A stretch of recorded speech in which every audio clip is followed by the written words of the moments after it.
Oh, Hello, and welcome to the Fresh Air Sci-Fi Show. I'm Joe, and that's Dave. And that's Philip. yeah. I was quicker this time.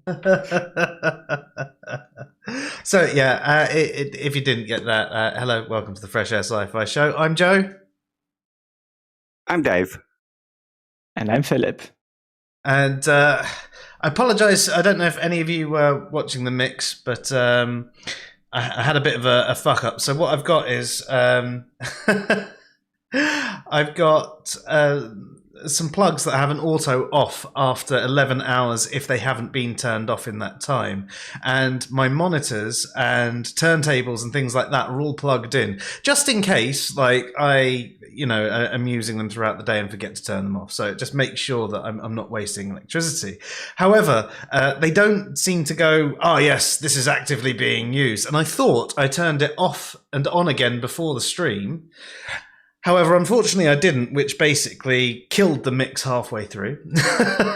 So I do apologise for anyone whose viewing was disrupted at that point. But yes. So, Philip, I'm wearing a red shirt. You need to tell me why I'm wearing a red shirt today. Yes. So we're going to talk about Raven's paradox, which is a very interesting, I think, topic to discuss. Because it's one of those things that is, when you first hear it, it's like, this is the weirdest thing ever. But like it's kind of hard to find a way to disprove it to some extent. But then, you think of it a bit more, and then maybe you start to realize that maybe it doesn't have to be disproved, or you sort of adjust your thinking in other ways. And it's a very fun thing to talk about, I think, and it touches a lot of the things that we talk about very often, like evidence and the nature of evidence and all of these things. I think it's going to become very apparent very quickly why you're wearing a red shirt tonight.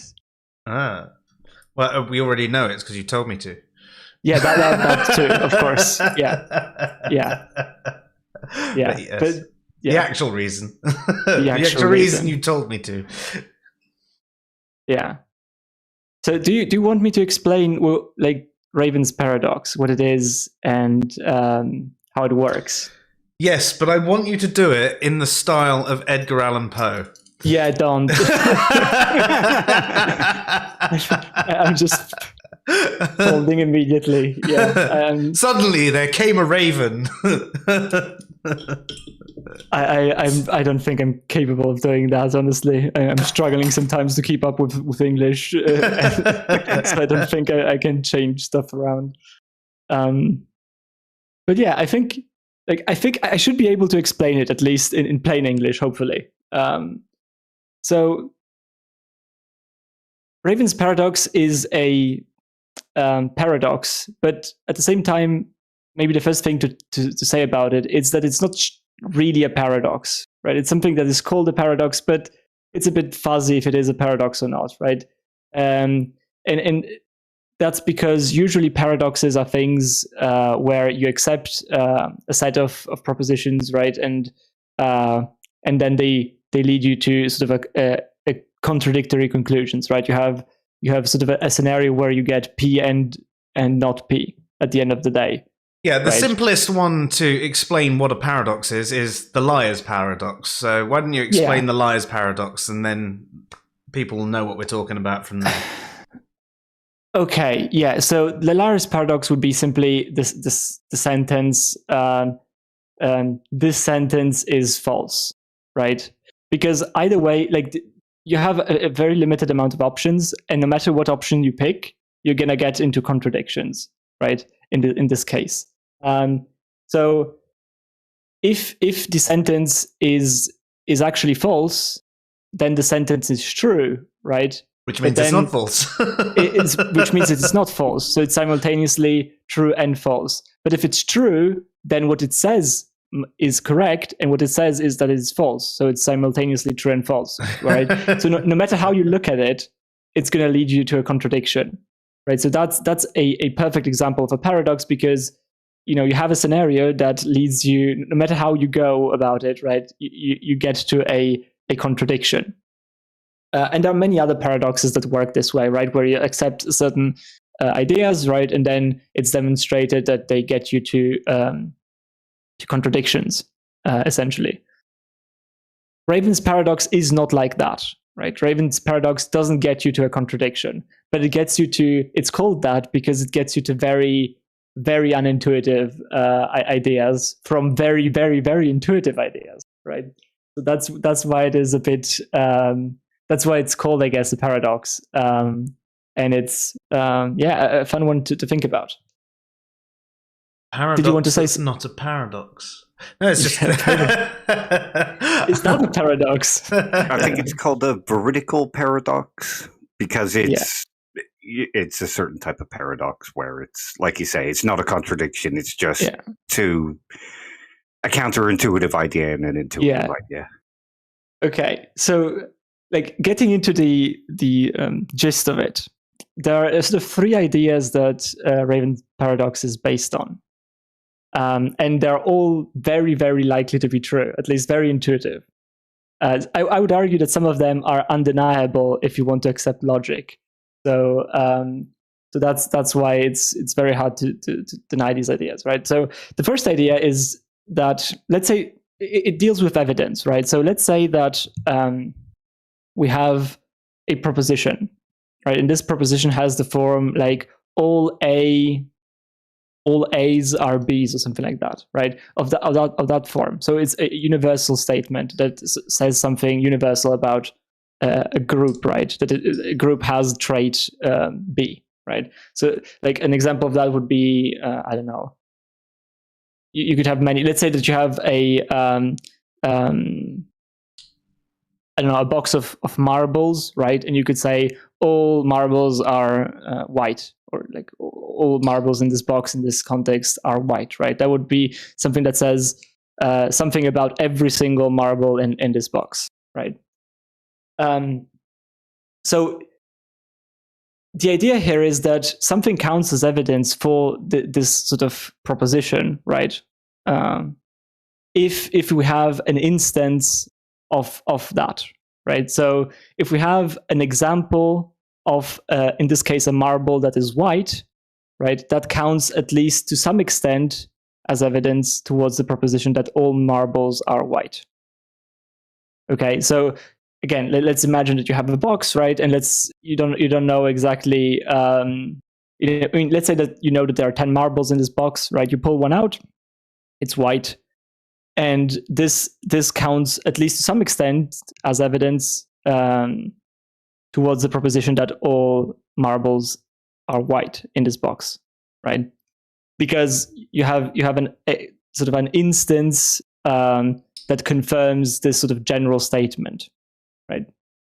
So in this is a you can see this happening a lot as well in scientific things, right? This would be a general idea, right? So in the raven example, right? If you say all ravens are black, if you see a raven that is black, that counts as evidence for the idea that all ravens are black. It doesn't have to count much, but it at least sort of confirms that idea a bit.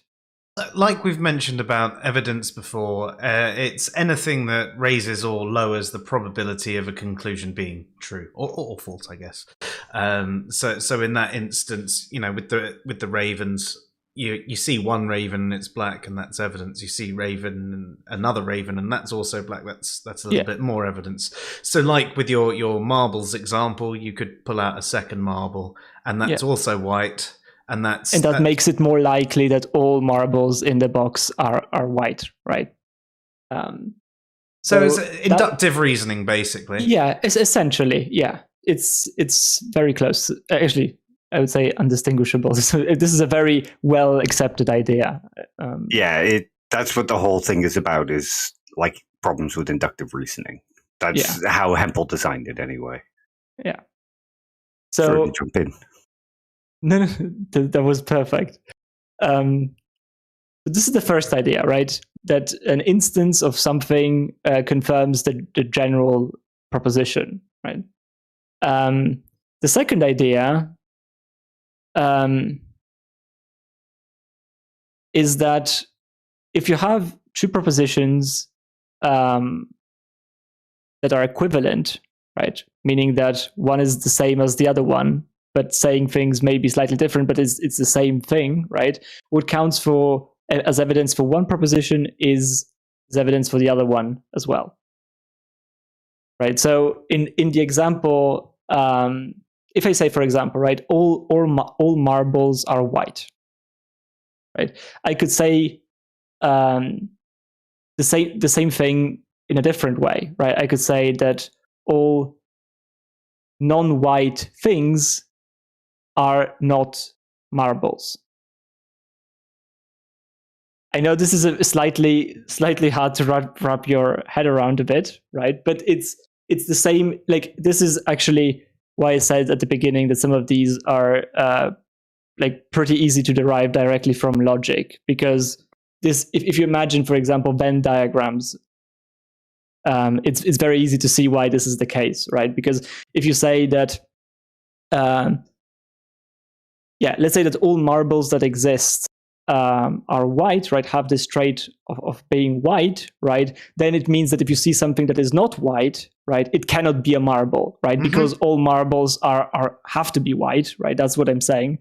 So if I see something that is not white, it must mean that it's not a marble, right? And equally, if something is white, it doesn't necessarily mean it's a marble.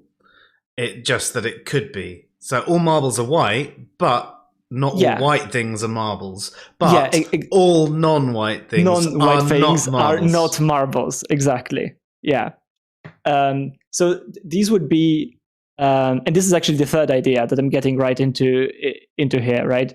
The third idea is simply that if I say all ravens are black, it's the same thing as me saying that all non-black things are not ravens.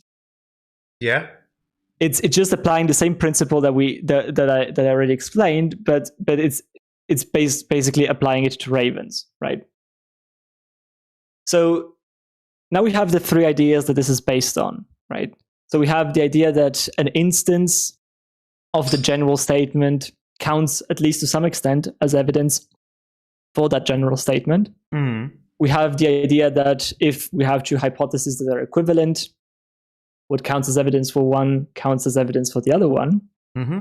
And then we have finally this idea that all ravens are black is the same thing as saying that all non-black things are not ravens. Okay, and if we put all of these three together, what it means is essentially that every time you see something that is not black and is not a raven, such as your shirt, and here we get back to the shirt, right? Because your shirt is something that is not black and is also not a raven. That counts, of course, as evidence for the idea that all non-black things are not ravens, right? Because we have an instance of something that is not black and is not a raven, so that means that it counts as evidence for this proposition that all non-black things are not ravens. But if we get back to the idea that this is equivalent to the idea that all ravens are black, then we get the idea that your shirt counts as evidence for the idea that all ravens are black, essentially. Oh, yeah. On the subject of that, I do apologize for not having, the figure of the person in the picture. I know some people got an odd boner off of that one. Paul, do you need to go to the start? No, you don't need to go to the start. We're just discussing the Ravens paradox. So if you want to put it as simply into those sort of three propositions again, just to catch Paul up. Yeah. So Ravens paradox is essentially a paradox that aims to conclude that Joe's shirt here, or anything that you observe that is not black and is also not a raven, is evidence for the proposition that all ravens are black. So that is what Ravens paradox aims to establish, and bases this on three highly plausible ideas, right? The first idea is that if we have an instance of a general statement, that counts as evidence for that general statement being true, right? So for example, if I have a box of marbles and I have the general statement that all marbles in this box are white, and I pull one marble out of the box and it is white, this white marble, because it is a white like a marble and it is white, counts as evidence for the general statement that all marbles in this box are white.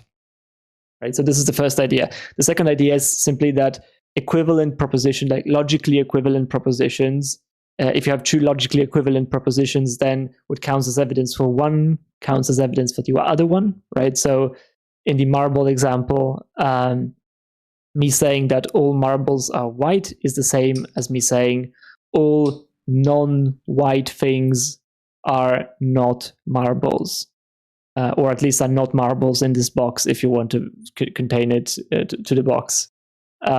Because if I say that all marbles in this box are white, it means that if I find something in this, like if that, let's say that statement is true, right? That all marbles in this box are white, right? We already know that this is true. I pull something out of the box and it's not white. It must mean that this is not a marble.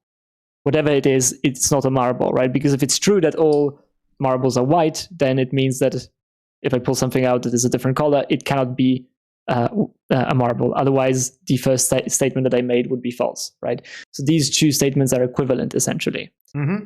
Right? And so the third idea is simply that all ravens are black is the same as saying that, and this is very closely related to the marble example that I just gave, right?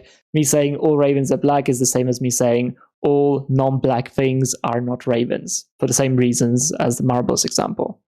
And if we put all of these three together, it means that, if I observe, say, Joe's red shirt, right, this is something that is not black, and it's also not a raven. So by the first idea, right, of instance confirmation, essentially, if I find an instance of something, this confirms the general idea, right? So this would confirm the idea that all non-black things are not ravens. But since all non-black things are not ravens is the same as saying all ravens are black, logically speaking, then Joe's shirt would count as evidence that all ravens are black, which is what it aims, like what Raven's paradox aims to show. So yeah, this is a summary. So, I mean, in regard to that, it's one of those things, isn't it, where at least it's all things that we experience, and I suppose it ties into the fact that, one day you might see something that is a raven and it happens to be red. It might not actually be a raven. It might just look like a raven, but on a biological level, not actually be a raven. So this statement would still hold. But I mean, don't get me wrong. I don't see any issue with induction. I mean, science is built on induction.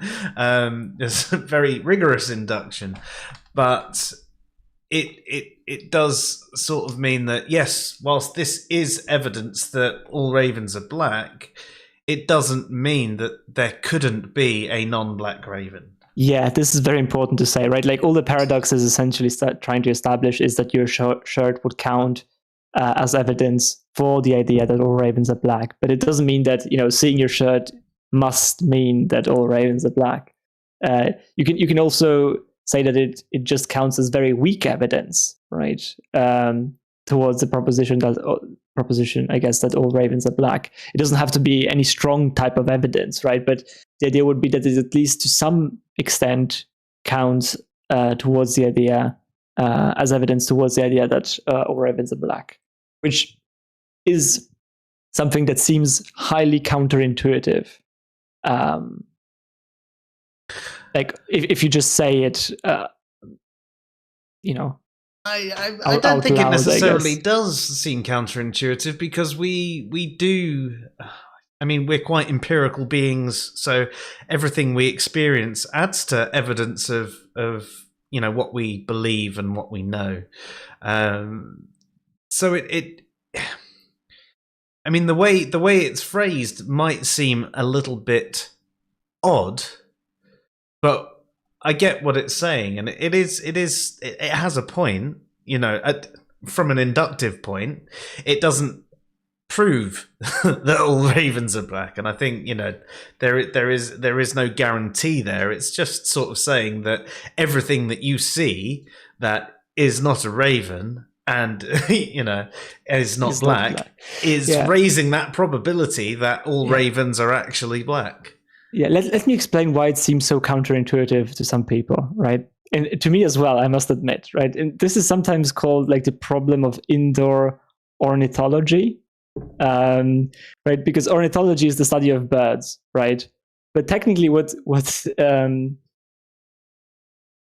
this paradox would say is that you could be closed in your home, right, without any windows, in a room, right, and draw conclusions about stuff that is outside of your closed room without any windows, about how the birds outside are, without ever going outside, right? Like at least making some observations that hold some weight, right? Even if little weight, right? They would still have some weight towards what you never even experienced and stuff. So that's why it seems so counterintuitive, right? Because you're closed in this, you have never seen a raven in your life, yet this would count as evidence for that idea. Your shirt that you're wearing or something like that. It seems very unintuitive that you could make sort of any type of observation or likelihood observation about birds without ever interacting or observing birds, right? That's why it seems so counterintuitive to a lot of people. Yeah, that's fair. That's fair. I suppose it depends on the angle that you come at it with. If you're approaching it from the purely logical standpoint, then you don't necessarily need to interact with birds. Though I think it's fair to say, if you're not spending that much time actually examining birds, then your conclusions are going to be heavily swayed one way. But even if you go out there and you do get a knowledge of all birds, and they all happen to be black ravens, not all birds that is, but all ravens happen to be black. Then surely that only further adds credence to that statement. It still doesn't mean without a doubt, because that's the thing with inductive reasoning. What it is up until this point, this is all the evidence we have that supports it, basically. But it doesn't necessarily mean that one day there won't be a red raven. Absolutely right. I agree. Induction is sort of, you never get really to sort of certainty with induction. Right. You're always going to be open-ended. But I think a lot of people would be happy to say that, if you observe a raven and it is black, that is evidence for the statement that all ravens are black, right? I think this has some intuitive weight behind it, right? Because making an observation for the direct thing seems intuitive. The way it's worded differently, I think, throws a lot of people off. And it's also what enables you to say stuff like, your shirt is then evidence for that, right? Because then you're essentially observing an instance of the sort of turned around statement about ravens, right? So that's why it would count as evidence for that, but that is the equivalent to the other one. It's because it's abductive reason applied to... It's abductive reasoning applied to inductive reasoning, isn't it? Really, in a way. No, I don't think it is. Is it not? Because you're basically... Are you not talking about things that aren't necessarily there at the same time? Like you've never seen a non-black raven. You've only seen black ravens. So therefore, everything that you see, and you're implying layers of induction, but there is a bit of abduction there where you're saying because you also haven't seen any non-black ravens. No, because it's not reasoning to the best explanation for why all ravens are black. It's just instances of data that raise the probability on each side. Yes. Okay. Yeah. All right. Fair enough. Sorry. Yeah, I'm still trying to think about that idea, but I don't think it would be abduction.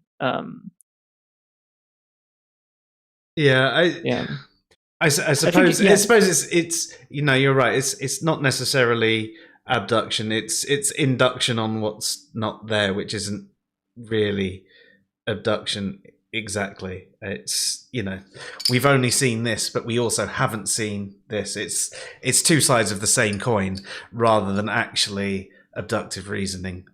It was but just ignore me. I was being an idiot. No worries. It's the end of the week. Everybody's like that. Yeah, I'm just like that all the time. You know that by now. I'm just trying to be nice. I mean, no.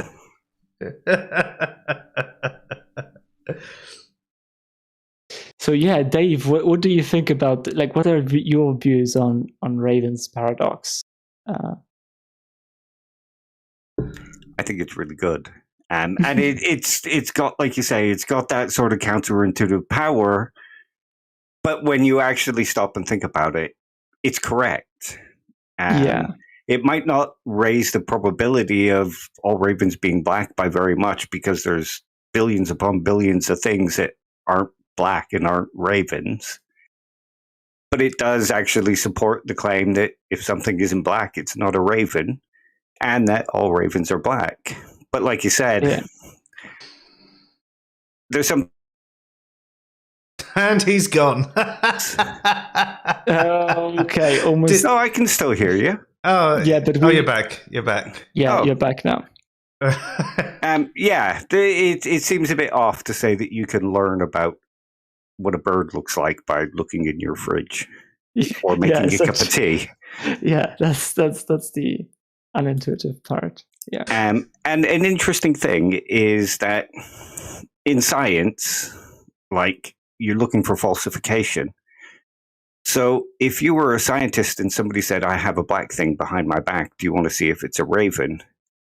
They should be saying no, because they don't want to confirm the hypothesis. If you say, I have a white thing behind my back, do you want to see if it's a raven? They need to say yes to that one, because they're trying to falsify the proposition all ravens are black. Yeah. Just to throw another curveball in there. So there's a couple of comments that I'm going to read out. Melon says, the paradox is that you're using information about non-ravens to create evidence about ravens.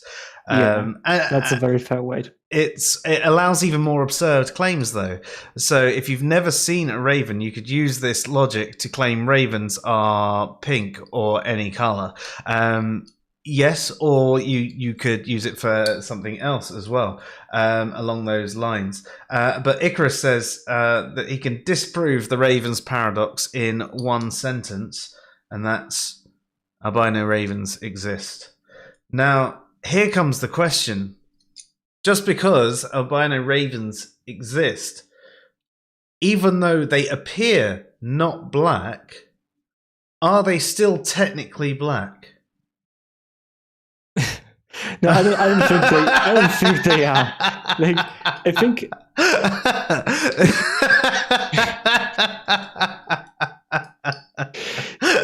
I wouldn't go to full-on skepticism about my senses just to keep this idea. That would be counterintuitive.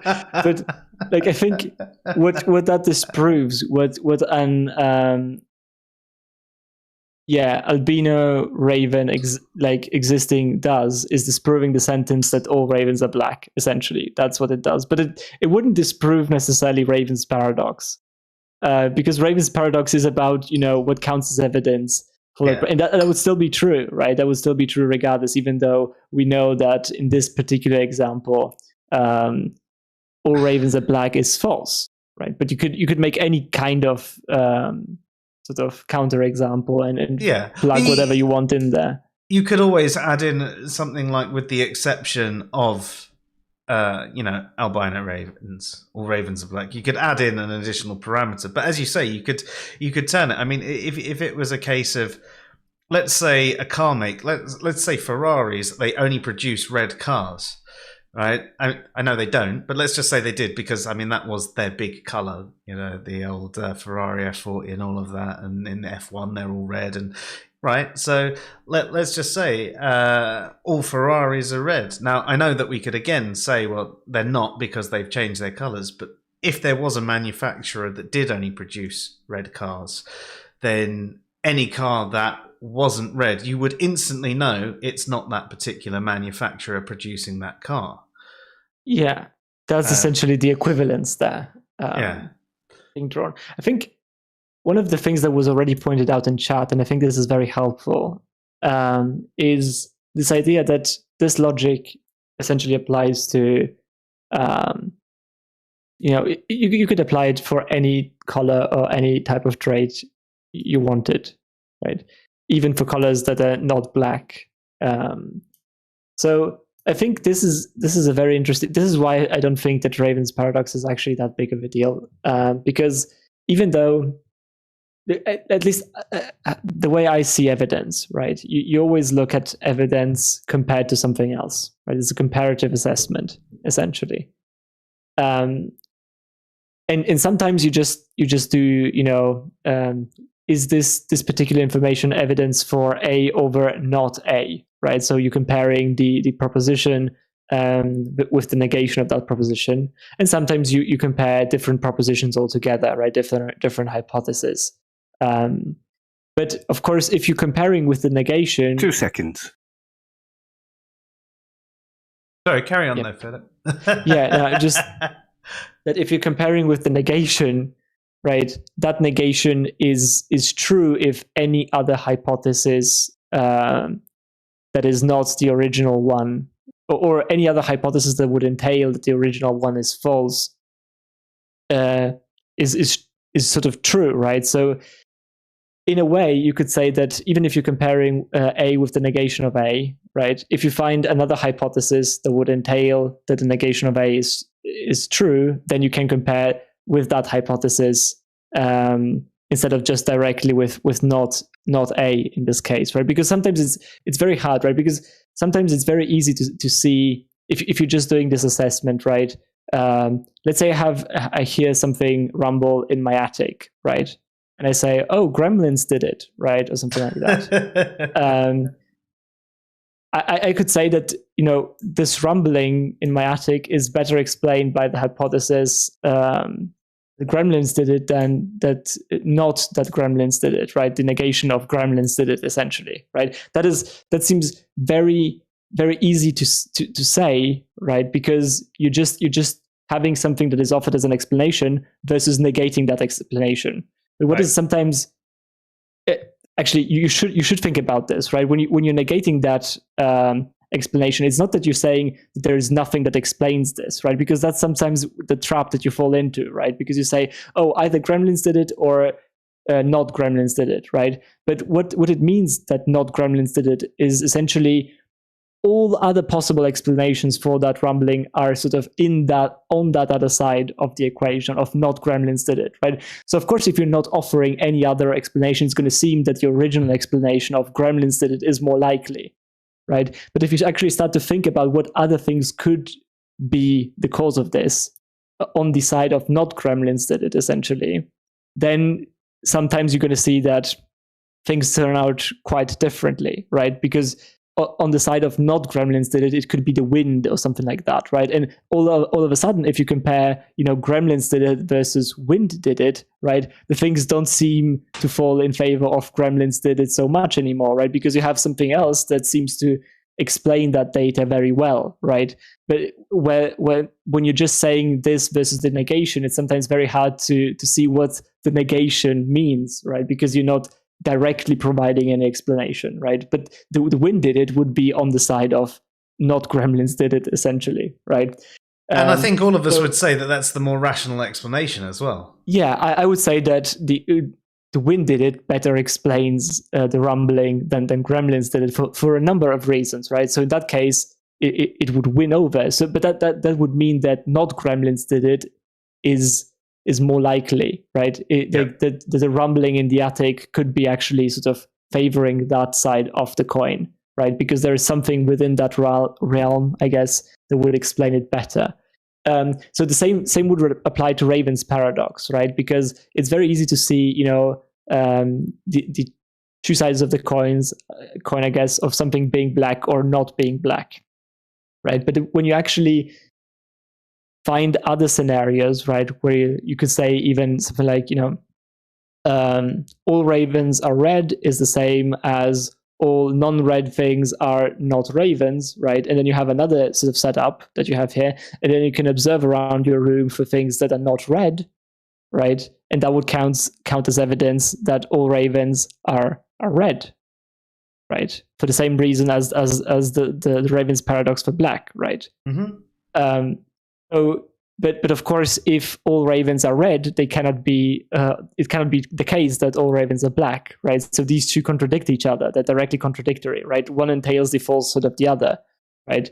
But then all of a sudden, it seems very, the idea that your shirt would count as evidence for all ravens being black. You might say, oh yeah, this is the case, right? But a lot of other objects that I see in your room there would count as evidence for all ravens being red, right? So all of a sudden things start to equalize again, right? And if you do this for any other color, you're going to see that, the things get evened out very quickly, right? So maybe although you can say that this counts as evidence for this proposition, right? If you're comparing it, right, with all the other setups that you can have of all other different colors, right? And you just observe objects in your room and they're all going to count as evidence for all ravens being one color except for the color that they are, essentially, right? So you're going to see that things are going to, like, if you look at it on a comparative level, right, you're going to see that all these hypotheses of all ravens being a specific color are going to be sort of equal balanced, right, very quickly.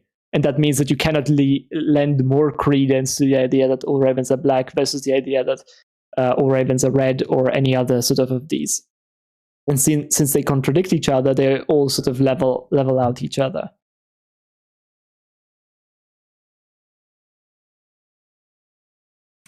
So,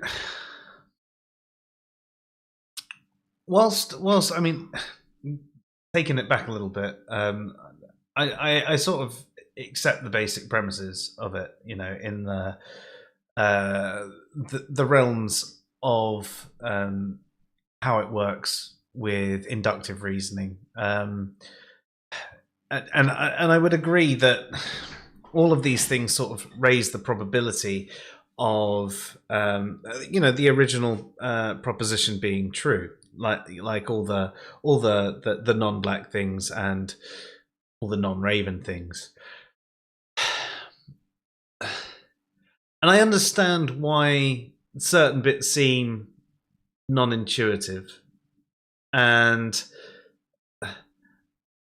the problems that can come from thinking in this way, especially when you don't have much experience as well.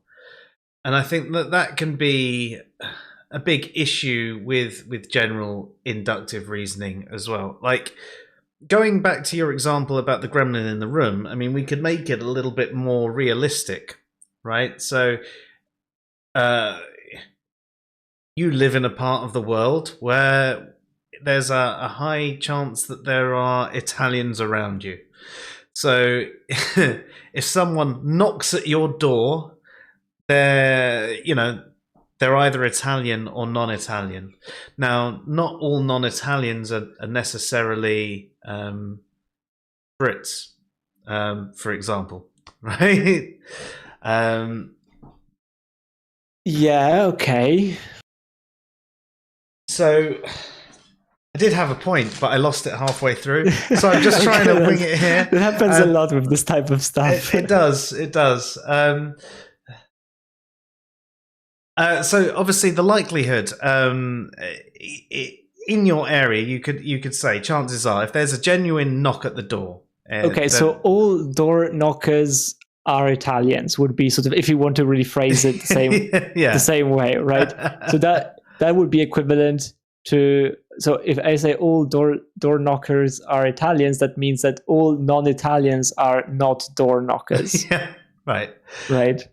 So, but again, we can see an issue with this statement. So bring it back with an issue with the statement. We can see a very real world example of how this could quite easily break down, because I could actually get on a plane and come visit you and then knock on your door, and all of a sudden we've proved the statement false because, or we've proved that I'm Italian. Yeah. I mean, it's very easy to prove general statements to be false, right? Because you just need one example of it not being the case, and then you essentially broke the thing. That's what Icarus did with the albino raven, right? Yeah. You just have one example, and the sort of generalized all of a sudden false. It's out the window. It doesn't necessarily negate how it can work, at least from an inductive perspective. The excluding the example of the albino ravens, inductively speaking, up until you see the albino raven, all ravens are black. And the reason I said it was a tongue-in-cheek statement about the is the raven actually still technically black, is because it's albino rather than actually being and do you know what, I forget the actual term, but when is it the melanin or something like that, when you're albino, there's basically a resistance to the melanin which causes white pigmentation over the black pigmentation. I can't remember specifically, but rather I know than that's how it is in humans, but I'm not sure about animals. Yeah. So by that, it's rather than being typically genetically a white raven, it's not like another like a subtype of raven that happens to be white. It happens to just have albinoism, or however it's phrased. So in the regard of the albino raven, is that the same as a white raven? I mean, I know it casts the doubt on it, because okay, there is a raven that is not black, but it's. I see what you mean. Yeah, I think I see what you mean, but I do think that it counts as a white raven, right? I think what you're trying to say is that it is an unusual thing, right? Because it's sort of as a result of a mutation, right? And it would have been black in any sort of regular sort of sense. It's a black raven that can't produce melanin, rather than being a white raven. Yeah, exactly. I can see. But I suppose from an outside perspective, just looking at it, the way the colours are received to us, it shows that okay, yeah, there is a white raven. But you could argue on a DNA level, it's still a black raven. It's just a black raven that can't produce melanin. I don't think that it would count as a black raven. Although I see what you're trying to say, but I don't think that, even on a genetic level, in a sense, right? Like, the reason why you're albino is because of genetic mutation. So even on genetic mutation, it would be sort of the case that it is still a white raven, right? Like, the causes of why it is white is sort of kind of irrelevant, right? To the general, I guess, thing that we're discussing, right? It's still a white raven. It doesn't matter if it's because it's lacking melanin or whatever. It at least appears to us. So from the proposition that, when we are saying all ravens are black, then we're actually saying they look black. We're not actually saying that, we're not talking about them on a genetic level. From a purely analytical perspective, we could say that they are the same, apart from the fact that they can't produce melanin, which makes them white. Yeah, but that is. Go ahead, Dave. Well, ravens aren't. What makes a raven isn't true by definition. It's synthetically true. Anything we say about a raven is a synthetic statement, not an analytic statement. Because it gets the truth from our observations of the world and the way that we define the category with our interaction with the world. So are you trying to say albino ravens are not ravens, Dave? Well, no, because Yeah.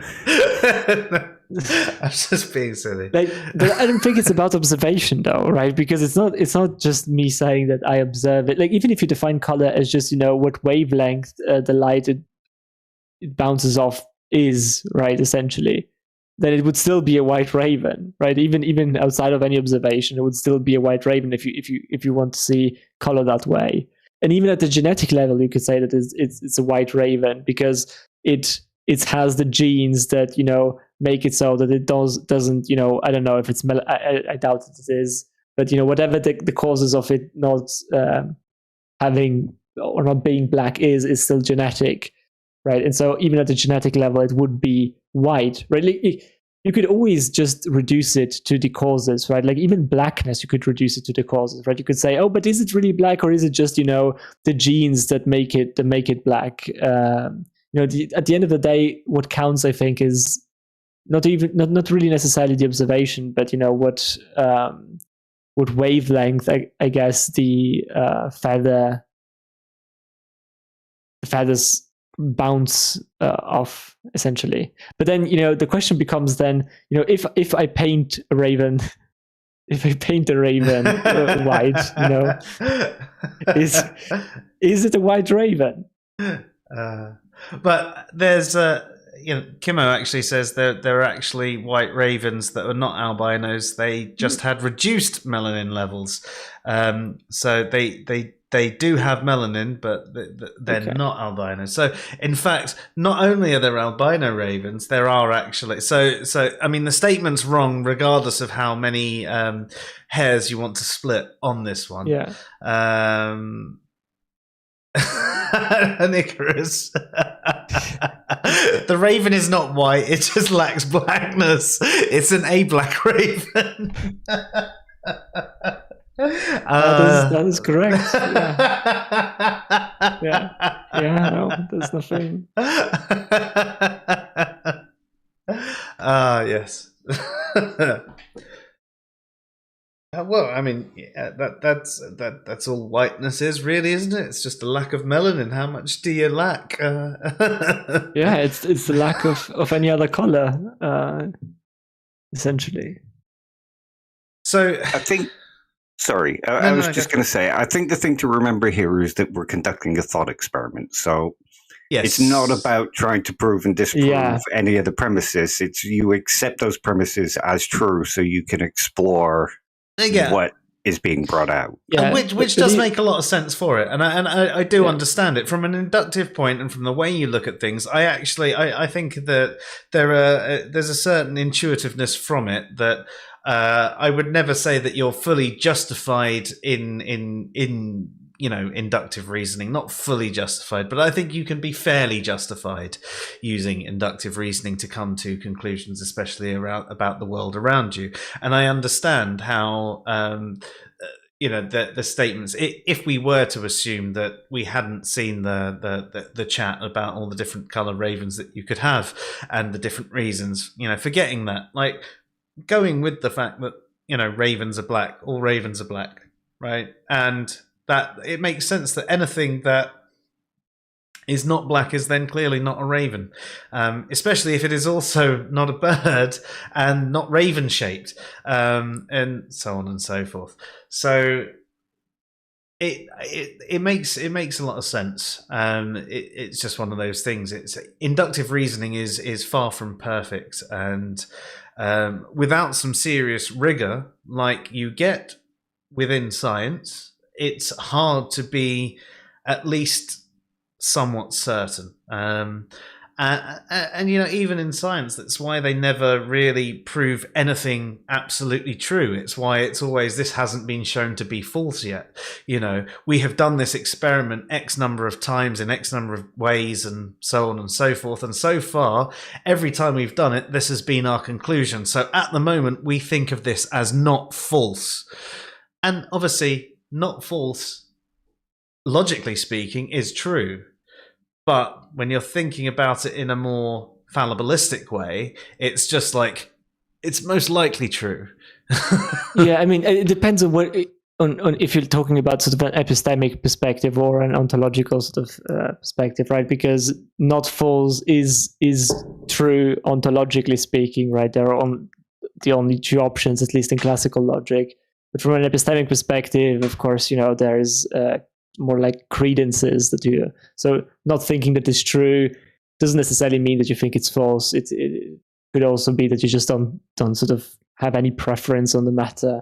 That's why agnosticism sort of is a thing. Yeah. So, yeah. I guess another thing that I wanted to just comment on, like someone said that Raven paradox can survive Black Swan either. I don't think that's true, actually. Like, I don't think.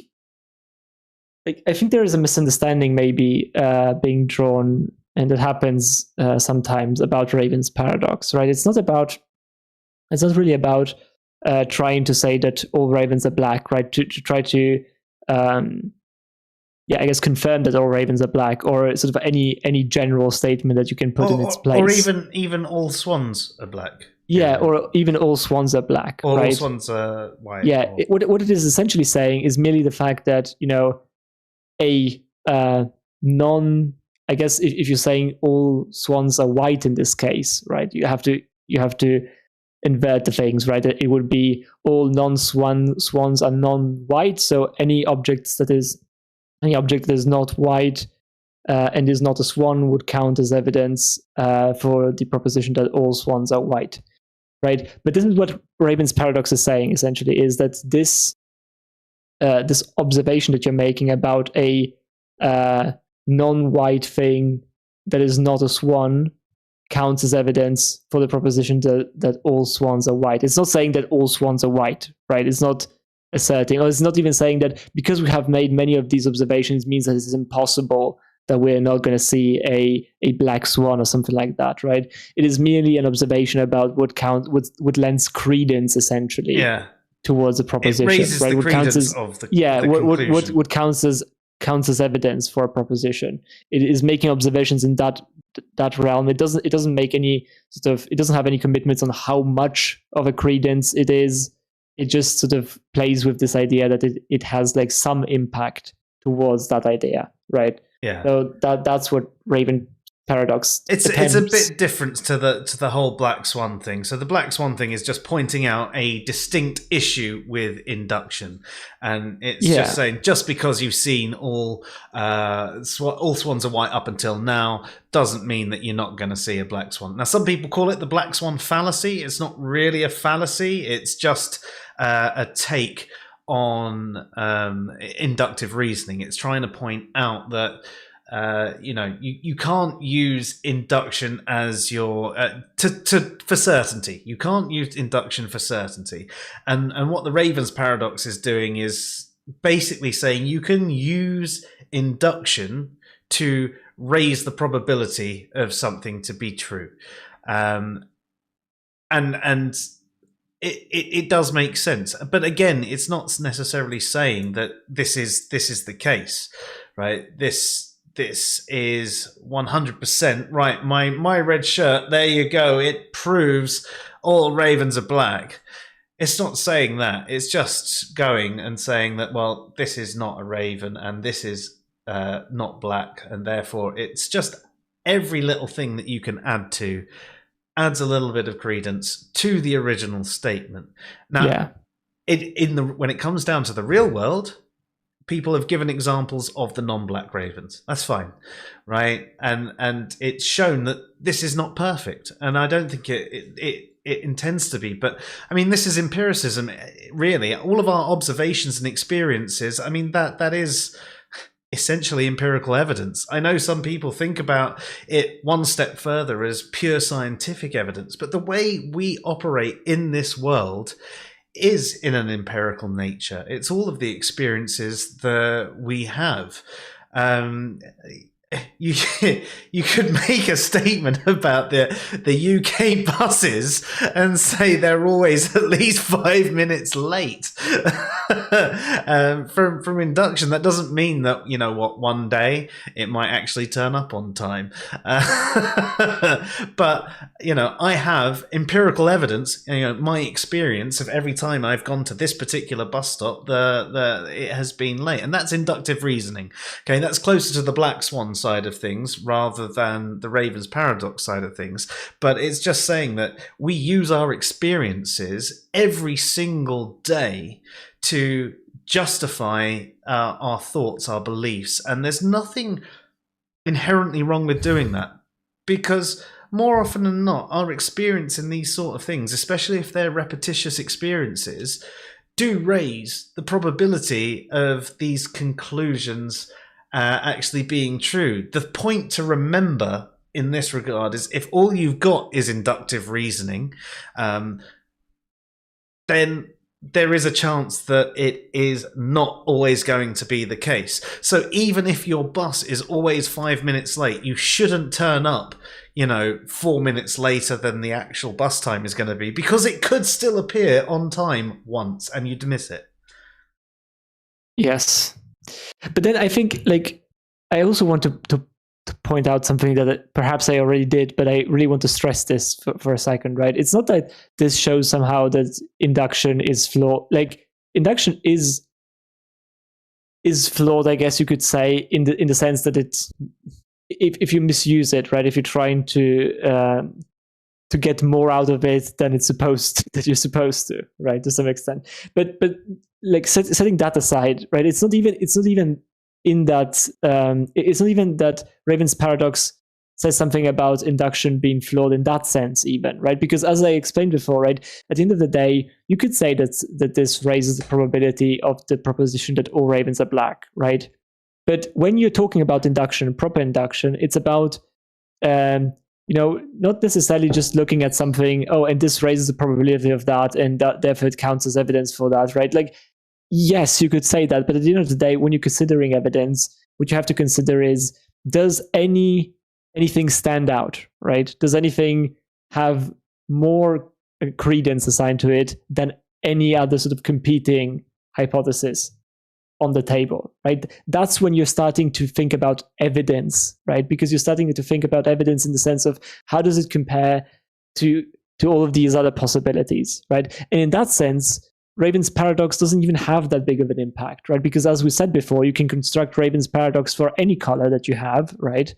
And these colors are, of course, mutually exclusive, right? So at the end of the day, what you're going to end up with is the entire color palette, the entire color spectrum, right? Where by the same logic, or I guess by the items that you have in your room in this moment, you're going to have maybe a bit of variance, right? But overall, if you're going to just look at the world at large, right, outside, it's going to pretty much even out, essentially, right?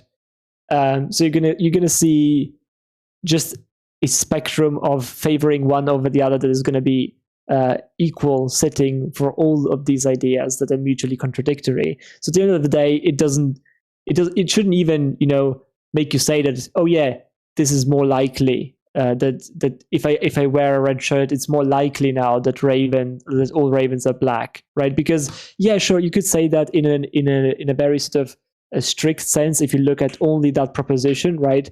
But you should really look at it sort of holistically, right? And if you start to compare it with everything else, then it just falls flat, and then it really doesn't make it stand out on that account alone. So at the end of the day, it still resets. And so it's not even that it's magically a flaw in sort of inductive reasoning, right? Inductive reasoning is just fine. It's still alive after Raven's paradox.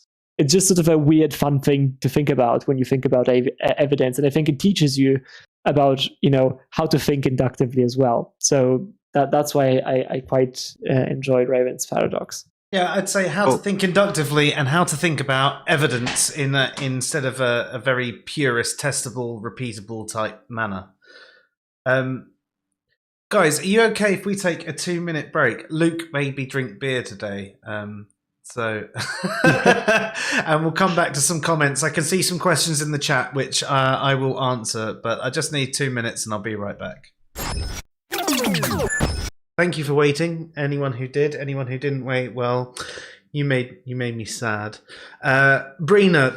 To answer your question, right? So there's a few things that I need to address here. Yep. People want explanations. Yeah, you want explanations, right? So Luke but made what counts me as an explanation. Yeah, that's another. We should do a stream on that. Like seriously, we should do a stream on that. I've still got a bunch of notes and stuff that I've been doing over the last couple of months. Actually, oh my god, I'm writing that down. Add it to the clicky thingy. Yeah, I immediately do it right now, and make sure you assign Dave and actually put a date in there, because otherwise he's not actually going to do it because he's not done anything yet. Sorry. Anyway, yes, Luke made me. Okay, so the reason we're joking about that is Luke sent through a video earlier, and it was basically I didn't watch much of it, I must admit, because I felt my blood boiling the second it came on, and it was basically a video of bad atheist memes. It started off with "you can't prove a negative," and it ended with "this is why God logically can't exist," and then failed to give any logical reason. And I'm an atheist that believes gods do not exist, right? This video was terrible, and I only watched the opening minute and a half and the last minute of it, and it was terrible. And Luke watched the whole thing, and yeah, it. So of course, Luke didn't actually make me drink. There was no desperation for me to do that, but it was one of those things of like, if I don't have a drink, this is going to be the entire thing that I'm thinking of the entire stream. I'm not going to be able to calm down and get away from this awful video and think about how here we are. I have a red shirt. Yeah, it was kind of bad though. I watched the whole thing. Oh, I watched no. the initial 3 seconds, I think. It's bad. Yeah, it's So yeah, that's just it. So no, Luke didn't, hold me down and force me to drink. But you could argue that as someone that has trouble with their executive function, and with Luke being in the profession he is, he knows how to press my buttons. So he is the cause of it. I wouldn't. See, that's abductive reason. Yeah. Yeah.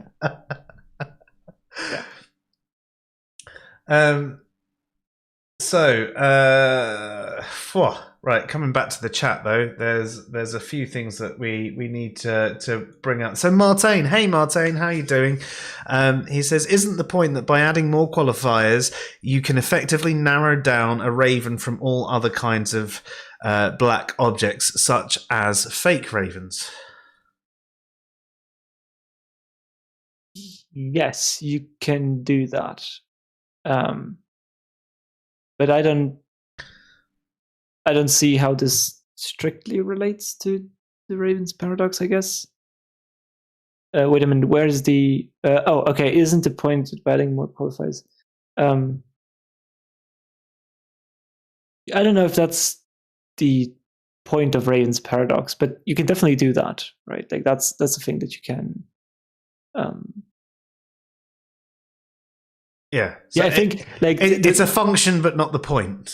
Yeah. I guess this is sort of playing with the equivalence bit, right, of the 3 ideas that are sort of tied to Raven's paradox. In that scenario, it's more like just imagine that all ravens are black. Imagine that is true, right? Then it means that if you see something that is not black, it must be the case that it's not a raven, right? So it not being black guarantees that it's not a raven, essentially, if the original is true. So that's why they're equivalent. But yeah, I mean, you can definitely narrow down things from sort of a broader pool of things by sort of adding additional qualifiers, right? That's always possible. So yeah, I think like maybe another way to I guess,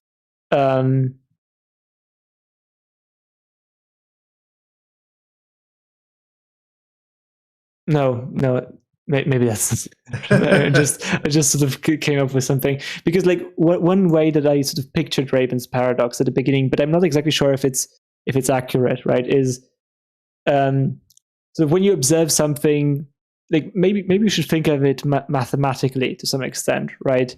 That let's say that you could sort of index all objects that exist in the universe, right?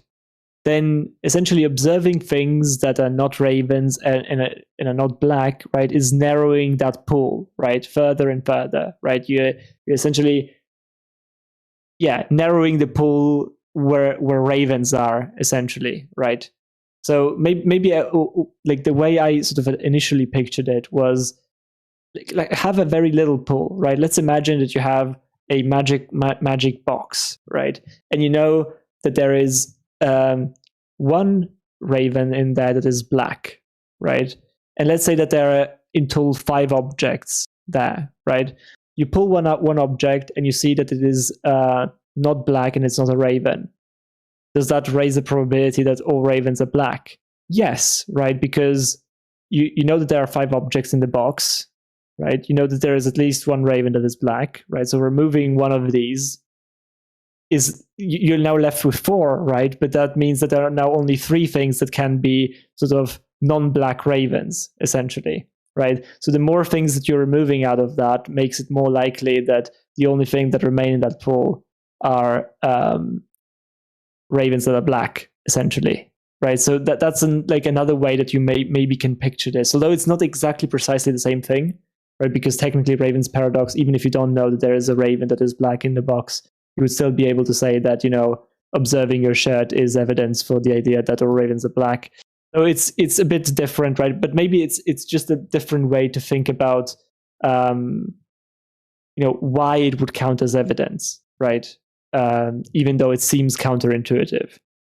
Yeah, I mean, I think the example you give there, when you actually say there's only 5 things in the box, that's a really good way of helping someone understand it in the first place, because there's only 5 things in the box, right? So we're in the particular context, you're only talking about what's in the box, and there's only 5 things in the box. So you can understand how each thing that you take out is evidence for the raven being all ravens being black. Now, it could actually be that you get to the end of the box and there is only one raven in there and that raven is black. So that is all ravens that are in the box. Or you could pull out a second raven and again, it is also black, and you've got the other things that are not black and not raven. So you can see how on a smaller scale this actually works. I think the problem happens when, obviously, we're aware that the planet's a big place, and the universe is even bigger. So people will then start going, well, and they'll go along the lines of, the black swan, which is fine to do. I mean, it's good to be aware of this thing, because there are more things in the set of things that we are discussing. But it still doesn't necessarily take away the fact that these things are not evidence. They're still evidence. It's just because there are so many more things, it lowers the credence for each individual thing. When there's only 5 things, each thing's got maybe a 20% credence that you add to it. So as you bring out this thing and it's a non-black, non-raven, okay, well, that adds a 20% credence. Oh, look, here's another thing. All of a sudden, on the set of 5 things, when you've looked at all of them, you can actually assign, 100% ravens are black.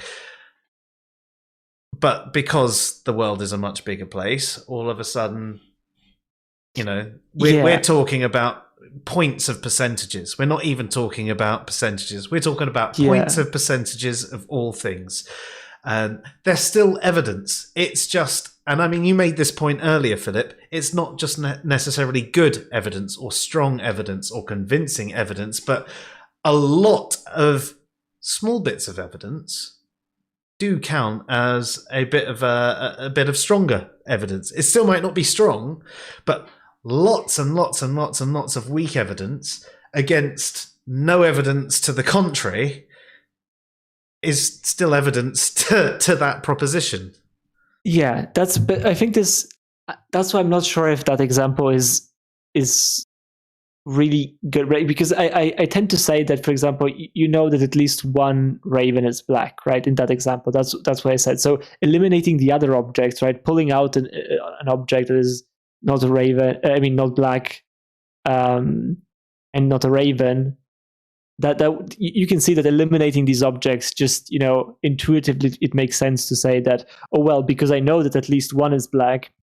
Now that I have lesser things in that box, it makes it more likely that all ravens are black, right?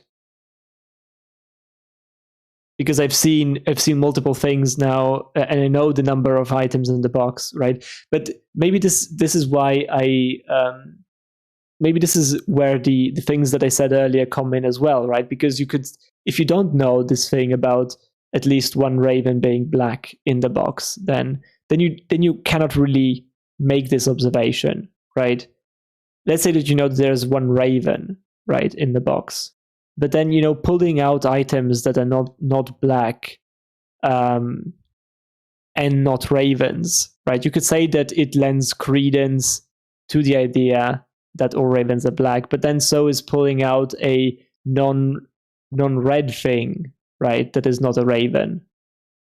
That's the same thing, and the same goes for blue and all the other colors, right? And so at that point, then you shouldn't really have any more credence that all ravens are black than all ravens are red, and that all ravens are green, and all of that, right? To some extent. Or I guess it depends on the colors of the objects that you pull out, but you can see where this is sort of, it was helpful for me at the beginning to get the gist of the idea, or at least a framework to think about it, but I don't know if it's exactly sort of getting the same idea. Yeah, that's fair. That's fair. I mean, you've got to build up to these things there, don't you? Yeah.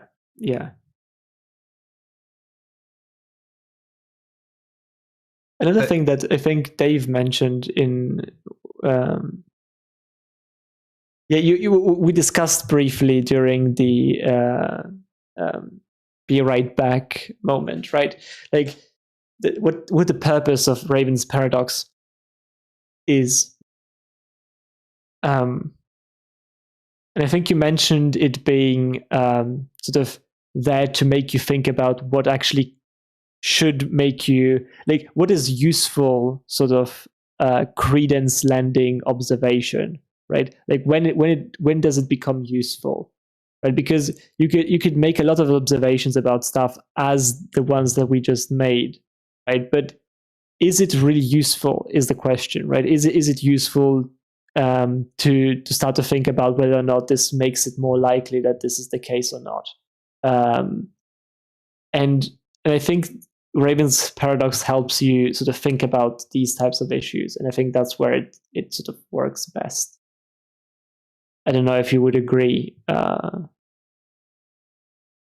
do you think, Dave? I would. Yeah. Like, it's fine to say that all non, your red shirt adds to the credence that all ravens are black, but it doesn't do so in a useful way. And this can show us why it's not useful to count something like that, because it doesn't really tell us anything. And like Philip mentioned at the beginning, you can't really study a raven from sitting in your living room. Definitely not anything useful, unless you live in the London Tower, I guess. You could stare out your window and look at all the ravens. But in this case, you could say, well, look, this doesn't really help us. So what we would actually need to do to find out something useful is go out and observe the world and look at ravens themselves. So it can help us narrow down what could be considered useful when looking for credence for this kind of claim. Yeah. Or disproving it. Like holding up any white object. Like I said at the beginning, if you were to use this with a scientist and you were to say, I have a black thing behind my back, do you want to see if it's a raven? They're likely to say no, because they don't really care about that. they care about disconfirming it. So if you were to have something behind your back and say, I have a white object behind my back, do you want to see if it's a raven? They're more likely to say yes, because they want to see if what's behind your back disconfirms it. But if you hold up a teapot, they'll be like, well, that's not really useful.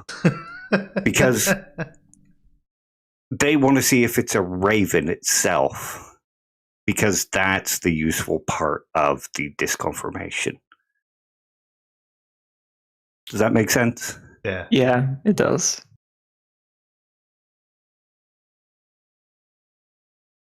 Sorry, I was sorting something out in the chat at the time all that was going on. No worries. Yeah. No, I mean, there's something I noticed from chat. From time to time, people want to post links, and I've got no problem, especially with our regulars posting links. So I know it's going off the topic, but guys, if you send me links to your channels or your YouTube profiles, I'm happy to add you as our approved users. I've tried adding names manually, and I've tried clicking on your names in the chat to try and bring up your channels, and that hasn't worked basically. But I also don't have links blocked in the settings, but looking at it, it says that they're blocked by default, and you can't change that. You can't unblock links. There's an option to double block links. But yeah, so I genuinely like for all you regulars, just send me a link to your channel. I mean, if you don't want to do it right now, send it to me on Twitter, and I will add you, because I don't want to stunt the conversation. And from time to time, you might be sending us something that's really juicy for us to check out whilst we're live on air as well. And I trust you guys. I mean, I know I shouldn't. Especially you, Icarus, but I do, because I'm an idiot. Sorry, carry on, guys. Well, that was pretty much it.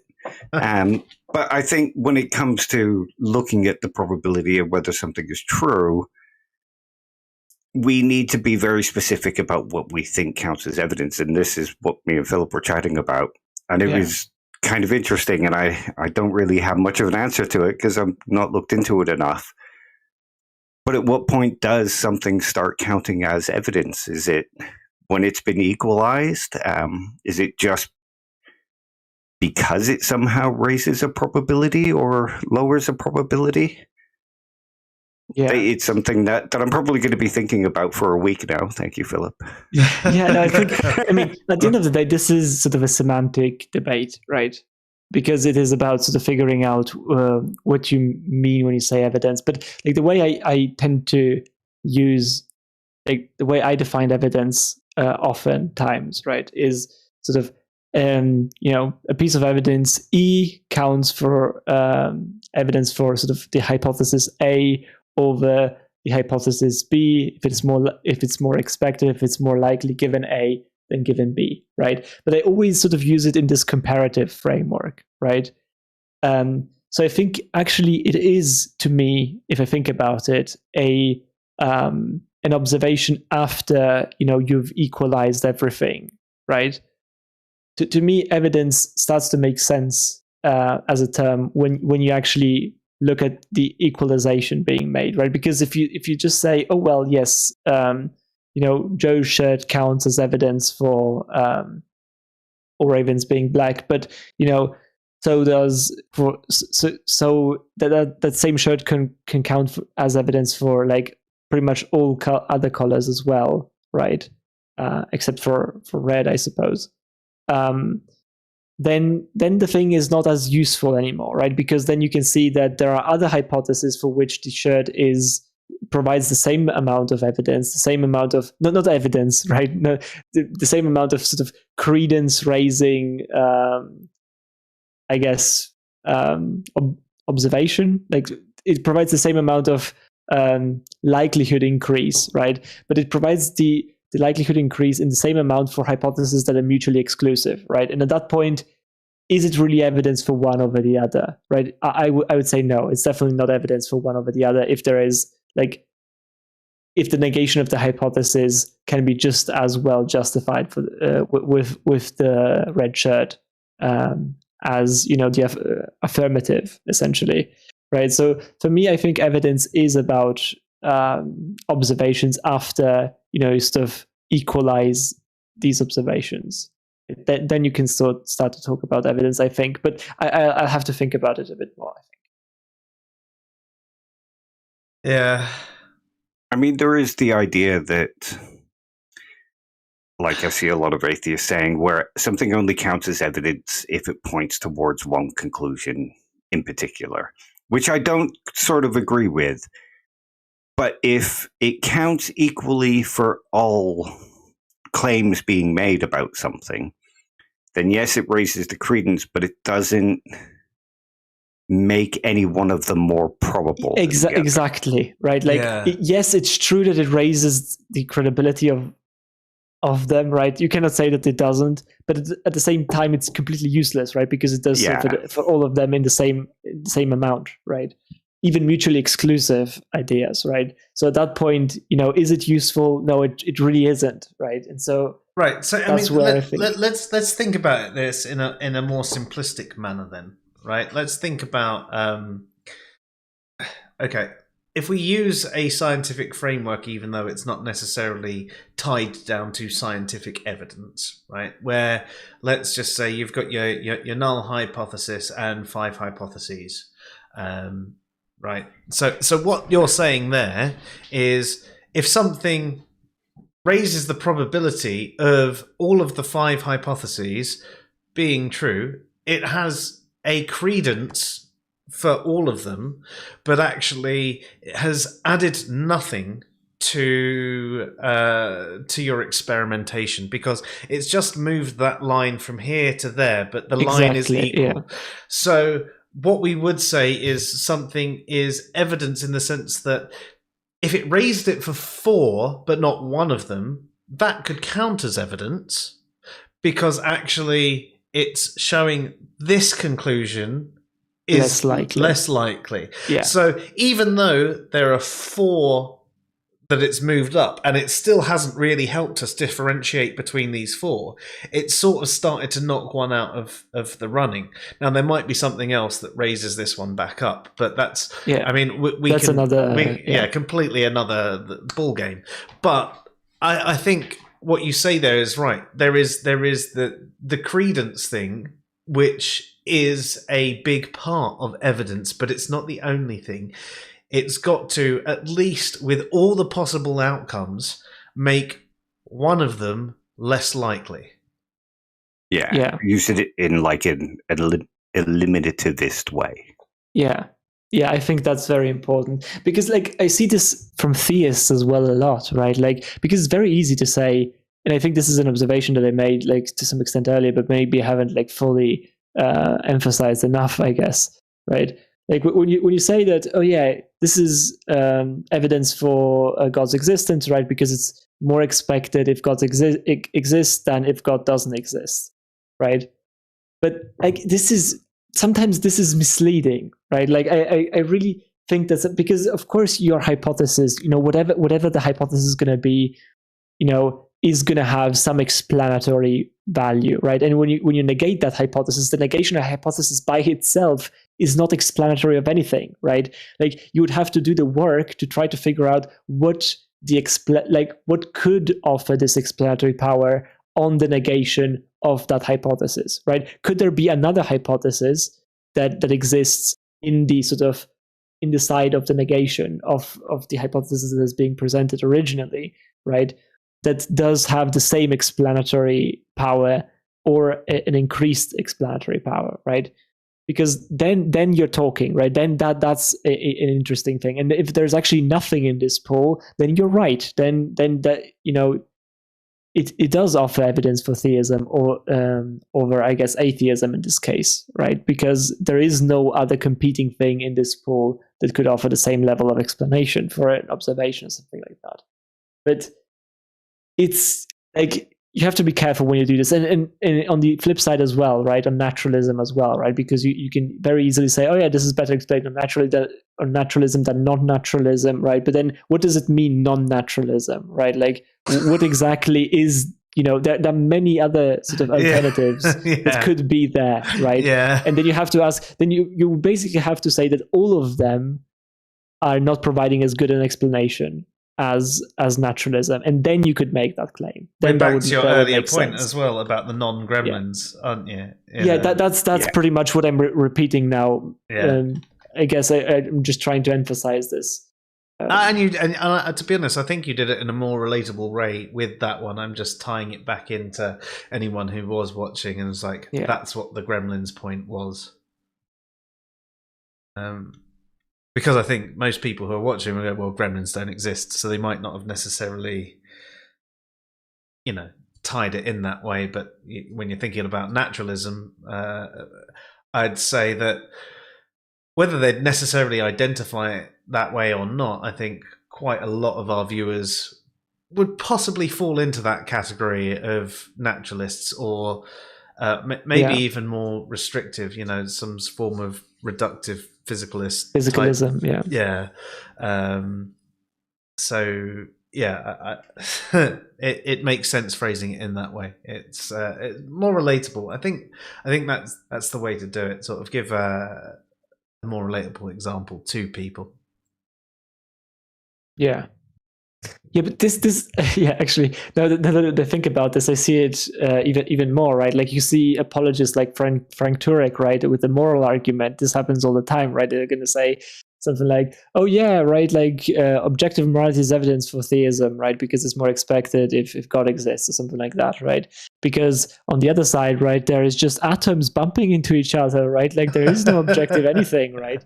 And look, first of all, there is a lot of literature and a lot of thinking going into sort of like purely physicalist account of objective morality that you would have to disprove or show that they are sort of not good, to say this. But then even if you just want to say that, that physicalism cannot account for objective morality as well as theism can, something like that, right? There's a whole host of other views that you can go into that are not theism, right? That could account for these things. Like you could be a Platonist, right? Like, and Platonist could be a fully atheistic worldview, right? And you would have pretty much the same types of things available to you, right? So when you say that this is evidence for theism rather than atheism, I guess, right, as the negation of theism, you have a problem there, right? Because if there is something else available to atheists, right, that can account or explain the same things just as well, then you're not really having this, it's not really evidence for theism in that sense, right? Because there is this other thing available on atheism that explains it just as well. So I think this is happening a lot on both sides of the conversation, that, you just, I guess go, oh, this over the negation, and the negation, of course, is never going to provide any explanatory by itself value. So, Paul has just said, "Come back." he had to go. He's back. Bloody mothers. Recap everything in 30 seconds. Go. Okay. First thing I said, anyone who is in the chat right now, I'm happy to add you as an approved user that can post links. So send me a direct link to your channel so I can do it, because sometimes searching by name doesn't work or brings up multiple channels. We went over the Raven's paradox and we explained it in a number of different ways. We did comparisons with Black Swan and said, the Raven's paradox isn't showing that. We went into a discussion about evidence and how evidence isn't necessarily just something that raises credence, but it should also have some sort of eliminative function. So if you had five hypotheses, God. And you presented some bit that you said was evidence, but actually it raised the probability of all five of them. Okay, it's raised the credence that these things happen, but actually it's not evidence for anything. So because it hasn't actually done anything to change the dynamic. But if you were to say you had these 5 things and it raised the probability of 4 of them by 50%, it doesn't have to be 50%, but whatever, but not the 5th one, then it's almost taken a sort of an elimination round. It is evidence that this one is not true. Not necessarily that evidence that these 4 are true, just evidence that this one is not true. That's more than 30 seconds, and I probably still haven't covered off what you missed, Paul, but hopefully that was enough. Is there anything else I need to squeeze in there? Yeah, you kind of left out the part where you blame Luke on your alcoholism. Blame your alcoholism on Luke. Oh yeah, well no, yeah. If you missed that bit, you got that bit though, didn't you, Paul? On that note, Luke sent me a video that he knew would trigger me. It was basically a video about why God does not exist. And it just was basically the equivalent of one really bad atheist meme after another. And this is someone who believes, I'm someone that believes no God exists. And this video was awful. And I only watched the first minute and a half and the last minute of it.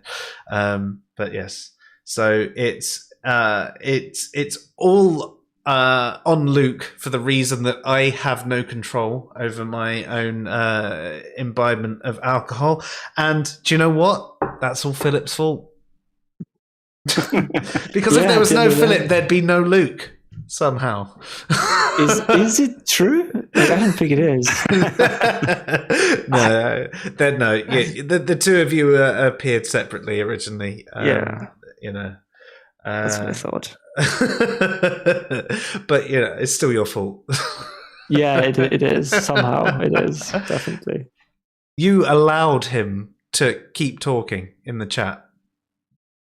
Oh yeah, right, yeah. Yeah, I'll help contribute to some of the blame for Luke. Have you looked at the rest of that guy's videos? No. Ooh, you should have a look. No, I shouldn't.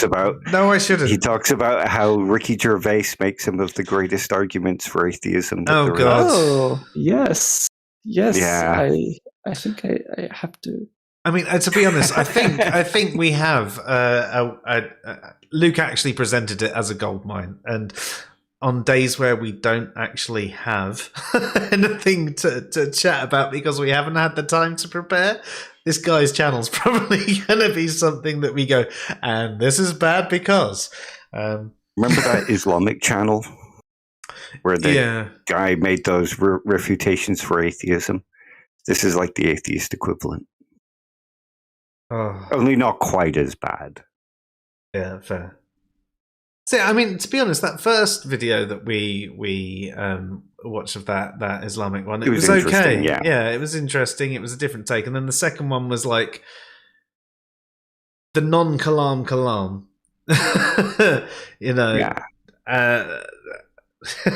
Trying to justify the kalam without calling it the kalam. And okay, we're not talking about the kalam tonight because he's not called it that. So, all right, we're not talking about that. That is what he's trying to get at, though.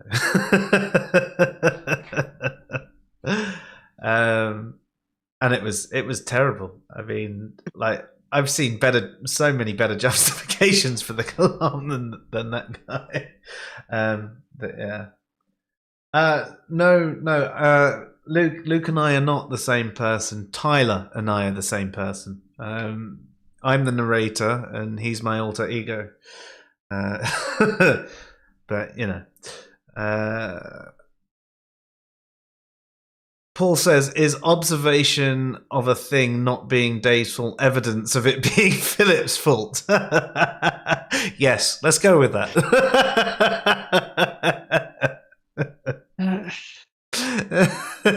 Everything's Philip's fault. We know that everything is Philip's fault. Yeah, a knowledge claim. Knowledge claim, yeah. You bear the burden of proof. That's a big one. Well, actually, you can use the word "know" in ways that don't necessarily mean knowledge, though, can't you? Yeah, that's true. That's true.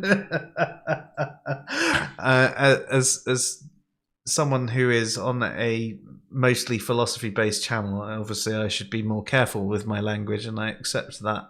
And you really want me to justify it? I can, though. Philip has magic powers and is trying to take us down. This is an excellent. I mean, this explains everything. To be honest, right? Like, what doesn't it explain? The middle of the mix earlier, right? When I thought I'd sorted out all the power issues, no, bang! Philip was there. It was just like, I'm just doing my own thing, eating my dinner, but let's fuck up Joe's mix. It's more likely on the hypothesis that Philip did it than not Philip did it, right? It is. Actually, a Danish debater made a comment just there. Drink and debate. You've sort of reminded me of something that's happening in a couple of weeks. So I've got my work Christmas party, which is starting at 3 p.m, and it's all from home. So they're doing like a little quiz, and they've said they'd give us some money towards a meal and booze sort of thing. Is that okay? So this would be cool, but it's a Thursday that it's happening on. So I figured that what we'll do is have a free-for-all AMA type thing. So we'll open up the channel. We haven't done one for months. So I think it's 16th of December. We open it up, and anyone who wants to join us can join us. And I will already be pissed by the time the stream starts. That's perfect. It also went in a different direction than I thought it was going to. I thought you were going to say you were going to get pissed and then come on and debate Alistair and Philip on consequentialism. On consequentialism. I mean, should we do? I think that deserves a separate stream. Oh, most definitely. No, that deserves something of its own. To be honest, though, I mean, on that one, there's a lot of your points that I think I'm actually going to agree with, because my main arguments are against a very weak consequentialist perspective, not a well thought out and well rounded consequentialist perspective. Yeah. So I almost think that debate that we would have would probably be a non-debate. It'd be me going, yeah, no, I agree with that as well. And I can see it from that perspective. It's like, well, would you really call it that way and that way? I mean, so I think it would be largely a non-debate on that conversation. I think if you were to take a weak consequentialist position, I think I would definitely... I mean, it's very easy to criticize that. I've actually had a chat with Alistair recently, and I've improved my understanding of some of the concepts there, so I think I can answer nice one some of the questions that previously were sort of a bit more opaque to me, I guess. So yeah, that was a lot of fun. Yeah, I'm still up for having the conversation, though. I just don't think it'll be as debatey. From the conversations that we've had on air anyway. I know we don't like having the full on debate. We like to have a discussion of ideas, but I just think that it's not going to be very much a me against consequentialism. My position against consequentialism is against the weak consequentialist position. It's when I say the problem with consequentialism, I am talking about a pure consequentialist perspective with no additional thought around it. Fancy stuff. So I mean, I still think of my position as pure consequentialism to some extent, right? Because I don't see myself adding anything. I just think that it's a bit probably more you think intent adds to it, so don't you? Yes, but I mean, there you go. At that point where you're going, okay, well, fair enough. The second you add intent to it and go, okay, there you go. But I don't see it like as any sort of addition, in the sense that I do think that the reason why I'm adding intent still perfectly sort of boils down to, considerations about pleasure and pain and stuff like that. Yeah. Right. So it's not something that I sort of extra or added to considerations of pleasure and pain. It's just sort of a more complicated and structured way of thinking about consequences of pleasure and pain. Yeah. But I think the thing is, if you were thinking about it from an intent perspective, I mean, it would, even if maybe from a weak consequentialist perspective, you might intend to work in the best possible way, right? You might have that intent, but from a weak consequentialist perspective, it's only the result of your actions that actually matter. Whereas I think if, from your perspective, if I intended to come over and comfort you because you were feeling sad, but happened to trip and fall and hit you in the face, you wouldn't necessarily say I was acting immorally. It was a bad consequence, and I think you'd say it was a bad consequences, but you wouldn't necessarily say it's an immoral consequence in the same way of fair. Me coming round and just hitting you in the face. But that's my problem from the weak consequentialist perspective, is the fact that if it is just the consequence that matters, and you add an additional parameter to it, even just that intent parameter where you can differentiate between the two. Yeah, we should discuss this in more detail, I think, at some point in the future, because I don't exactly know if I add like the parameter of intentionality. I think it sort of just falls out of the picture that I already have, out of my commitments that I already previously have. It's not something that I sort of, as I think of it, it's still just about thinking about, pleasure and pain. It's just that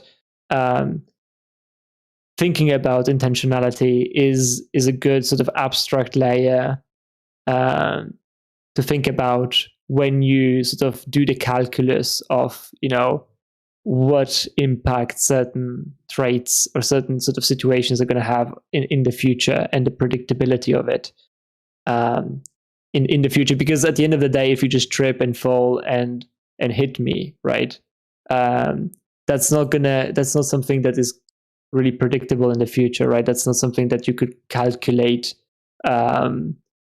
anything out of, right? Because that was unintentional, right? Whereas intentions is something that, like, intentions hold weight because they do predict behavior, and this behavior can have sort of consequences that are positive or negative, right? So that's why I would say that I don't care as much about the immediate, harm that you have done to me by tripping over, because it's not useful, right? It's not useful as an observation, because at the end of the day, right, even if I say that that's sort of immoral to some extent, right, that's not going to prevent any like this happening in the future again, right? Because you'd still be just as likely to trip over and hit me as if I didn't declare this to be immoral, right? Because it's not something that you have control over. It's something that's completely unintentional. Whereas if I say that, your intention of killing me is immoral, that declaration is going to have an impact in the future, right? Because if you agree with me that that's immoral, then you're going to kill less in the future, right? Whereas if you agree with me that tripping over and hitting me is immoral, that's not going to guarantee that in the future you're not going to trip over and hit me, right? That's sort of the distinction that I see, and the reason why I care more about intentionality than I care about accidents, essentially. But at the end of the day, it still just boils down to, what are the sort of things that we can predict in the future are going to make the greatest amount of pleasure and diminish the most amount of pain, essentially. Yeah, so and that's fair. But at the end of the day, you're not looking at just the consequences.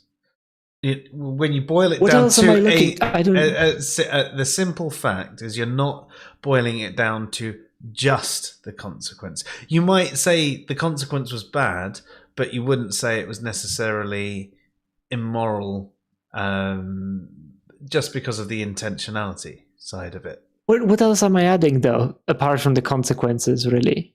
Well, the intentionality. That's part of your... Yeah, but intentionality is still sort of thought of... like, the intentionality matters only because of the consequences, right? It wouldn't matter otherwise. Yeah, no, I so it's agree still with just purely justified by the consequences. It's still adding... It's an additional parameter onto the consequence, though, because... You're parameterizing. It's adding more into the formula. At the end of the day, No, I wouldn't say that it is. Well, if you just take away intentionality, what's the difference between me tripping, falling, and punching you in the nose, and me just coming up to you and punching you in the nose?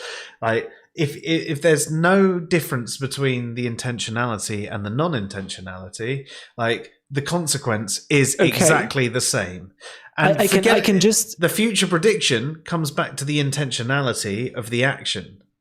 No, like what I would say, without even mentioning intentionality, is like the difference between the two is that if I declare one to be immoral, it's going to cause less harm in the future than if I declare the other one immoral, right? I didn't mention intentionality. I didn't mention any of that. I just said that making one considering one immoral is going to, like, considering the idea of purposefully causing me harm immoral. But are both immoral?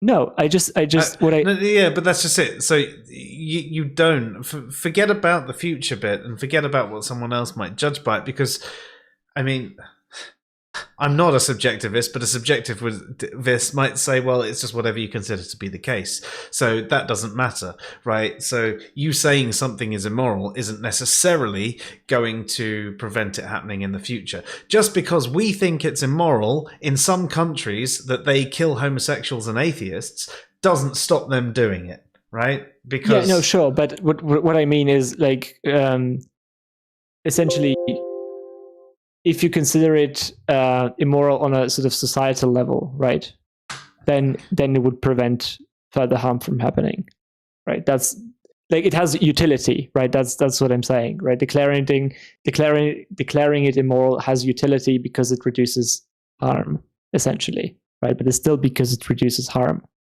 That's the idea, right? It reduces harm. And of course, I mean, it makes no sense to talk about things that happened in the past to some extent, right? Because they already happened. So if you want to reduce harm, it's always going to be a future projected position, right? So in this way, if I think about, okay, I want to reduce as much harm as possible in the future, right? It literally makes no difference if I declare, you tripping on me immoral, because it's going to happen just as likely to happen if I declare it immoral as if I don't declare it immoral, right? But it does make a difference if I declare your intention of killing me immoral, because, as we know, if it is considered to be immoral in society, it's going to reduce sort of killings, presumably, right? That's sort of the justification behind it. But it's sort of like a consequence, right? That I'm considering that immoral. It's not because of intentionality per se. It's because intentionality has this sort of effect, right? It happens to have this effect, right? At least that's why I believe it. So yeah, we should discuss this, because we went a bit off topic, but we should discuss this. I know we did. It's why I've actually stopped discussing at this point, because we've been planning on having this conversation for ages, and I think there's more than just the consequence, and from what you describe, everything you describe, it seems like you actually judge a little bit more than just the consequence as well. Even though you might go, the ultimate consequence, what matters, there are times when you go, well, actually, in this instance, the consequence doesn't really matter because it was an accident. So it's the same as something where there isn't any agency there. It's, me tripping and falling and punching you in the nose is the same as a roof tile falling off of a building and hitting you on the nose. Both of those are negative consequences, but both of those couldn't be helped. They're just cause and effect, man. Yeah, exactly. Whereas me intending to come up to you and punch you on the nose, that is different. Which is why even though you're saying it's not part of it, everything you describe about your position shows that there is some calculation on intent in there. And maybe when we get deeper into the conversation in the future, you might convince me that it's not intent you're talking about, but I still think that you're talking about intent. Yeah, okay. I mean, I definitely am talking about intent, right? But I don't think I'm adding it to the sort of core of what I'm saying here. Like, I think maybe a helpful way to think about this would be simply to just consider, like, if intent, let's say that you have you could guarantee, right, that, just having the intent to murder people is not going to lead to more people murdering people, essentially, in the future, right? The question would be then, would you consider this immoral, right? Some of you presumably would say that just thinking about murdering someone or having the intention to murder someone is immoral, right?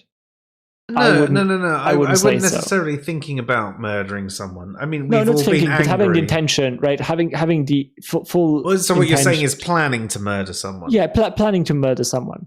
Let's say the planning is that immoral. Okay, let's just say you're planning on murdering it. Hypothetical situation. You're planning on murdering your wife. You've got a gun. You go and you shoot a bullet, right? But you miss her.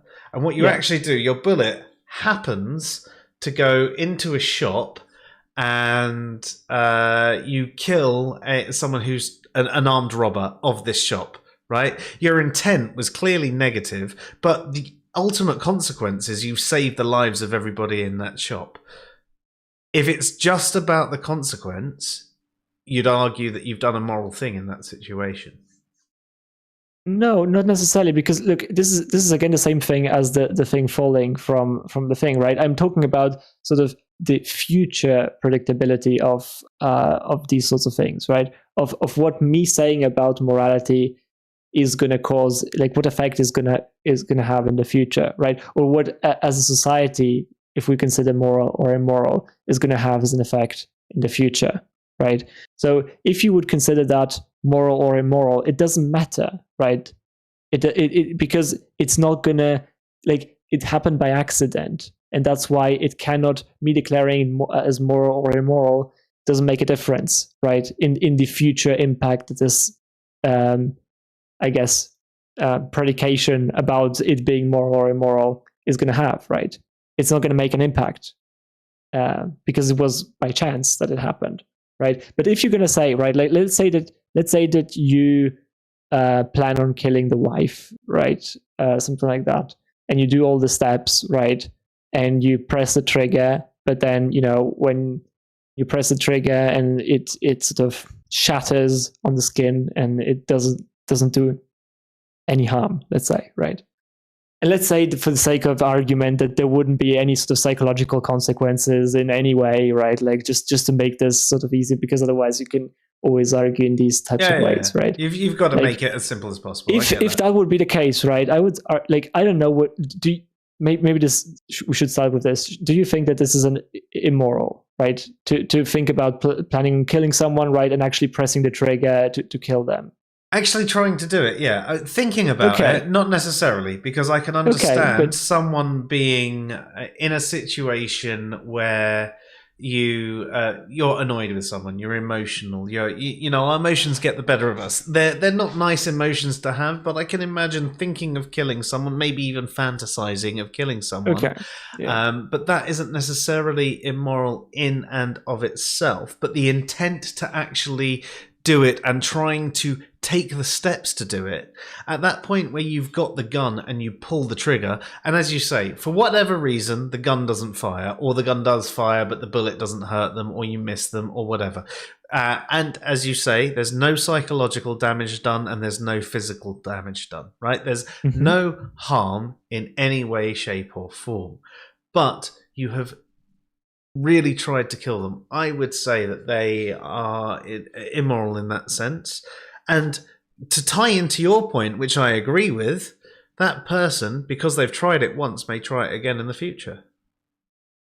Okay, yeah. But then here's the thing, right? Like, this is maybe the difference, and this is why I wouldn't say that sort of intent has any sort of additional presence in my sort of meta ethics. I hate sometimes English, right?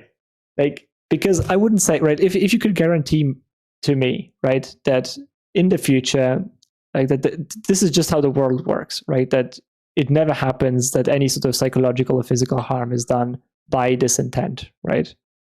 this intent is always going to lead to this, like, or sometimes at least going to lead where someone is actually going to press a trigger, fully aware that he wants to kill this person, right? But they are going to be unable to kill them or harm them, and it's for the sake of argument, they cannot do it in any other way either, right? Either psychologically or physically, they just can't do that, right? Then I would say that it's completely irrelevant to me. Like, it doesn't matter that you have the intent, and I wouldn't consider it immoral, right? Because to me, this is why I'm saying this, right? Because intent to me is sort of predicated upon the I guess the future potential that it has of causing harm or increased pleasure in this way, right? So that's why I would say that it's not really a core part of it, because outside of that, I don't really care about the intent, right? I only care of it in terms of the consequences, right? That it can have. But again, I think we're getting really out of hand here. I know we are, and to be honest, I think I'm at the point where cringing on my meta ethics because it's probably so bad. Because no, it's okay. And if I'm honest, I'm at the point where I'm not sure if either you've got something confused or I have. Right? I feel like there is a little bit of confusion here, but I don't know if it's my own confusion, if I'm honest, and it could be my own confusion. Or it could be just a little bit of misunderstanding. The way we are thinking about things are just that little bit different, and it's not just because we're in different positions. You know, there just seems to be a little bit of a disconnect, but I'm fully aware that disconnect could be me and my understanding either of what you're saying, or it could be of my position as well. So perhaps it's one for us to come back to and actually start ground up, because we've just started this conversation in the middle of the conversation, and I think it would be a good one, like we were going to have with Alistair here. You know, start ground up and talk about what we mean by intent, and what we mean this is a good by question. harm, and what we mean by pleasure, and what we mean by consequence. And I think most of the terms we'll probably have a general agreement on, but there might be a bit of okay, you were using it in this way, and I was seeing it in this way, and it could just be that the way we were using it were overlapping but not completely in tune with each other, and or it could be that I'm using a faulty definition of something. So let's take this one off. Maybe like, look, I'm perfectly happy to admit that my understanding in this area is not great. I think Alistair is much better informed on utilitarianism and consequentialism than I am. So he's gonna be. I mean, able to better defend all of this. He is studying philosophy at university, and I'm a complete layperson at the end of the day. So there is a certain amount where I should defer to the alternative excellence. My thing comes from, I think, philosophy wise, morality has been one of those things that's I've enjoyed learning about more than other topics. It's and I've even enjoyed learning about other positions. I mean, I don't know if you know Kane B, but he's amazing. He's absolutely amazing, and he takes a very anti-realist approach, and he presents some really good arguments. And in my head, I've got counters for them, but I'm like, this guy is far smarter than me.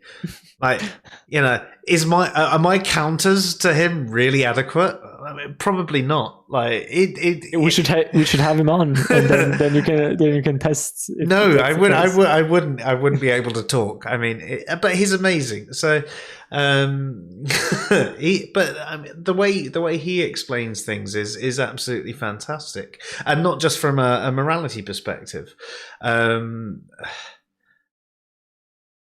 But in the conversation that we're having, I just feel that there is a slight disconnect. So I think that we need to go back in time and start from the beginning and actually nail down what we both mean by the terms that we're using. And if there is a disconnect, try and agree on, okay, for the sake of this conversation, I'm going to use your terms for this. And we might actually end up in the same position, and I might completely agree with you based on how you are using your terms. Okay, yes, I agree with you. Or it might be that I'll have a contradiction to what you're saying, but it'd be different to what I am saying right now because I fully understand the way you're using your terminology. And to be honest, I think it'd also be interesting to see how Dave chimes in on this, because out of the four of us, Dave is the one that is a master. He's the silent giant. He just observes us plebs. And it goes, "You cunts are wrong." Not giant, fatty. I mean, I'm pretty sure you have like a much more well-rounded understanding than both of us could ever dream of in this area. No, I printed them off the internet. Only due to These COVID. books are all I did was print covers and wrap them around notebooks. A question has come in from Martin though. He says, so it's coming back. And it's to both of us, but I'm going to ask it to you first, Philip.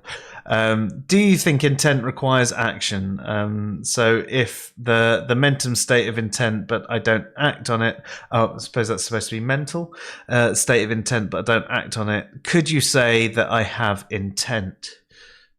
Yeah, this is a great question, right? Like, I think this really gets into the weaves of what we mean by intent. I think personally that essentially I think that if you have an intent of doing something, it's not necessarily always going to be the case that you're gonna act on it. But I think I would define something as an intent if, in absence of anything external stopping you, you would act on it, right?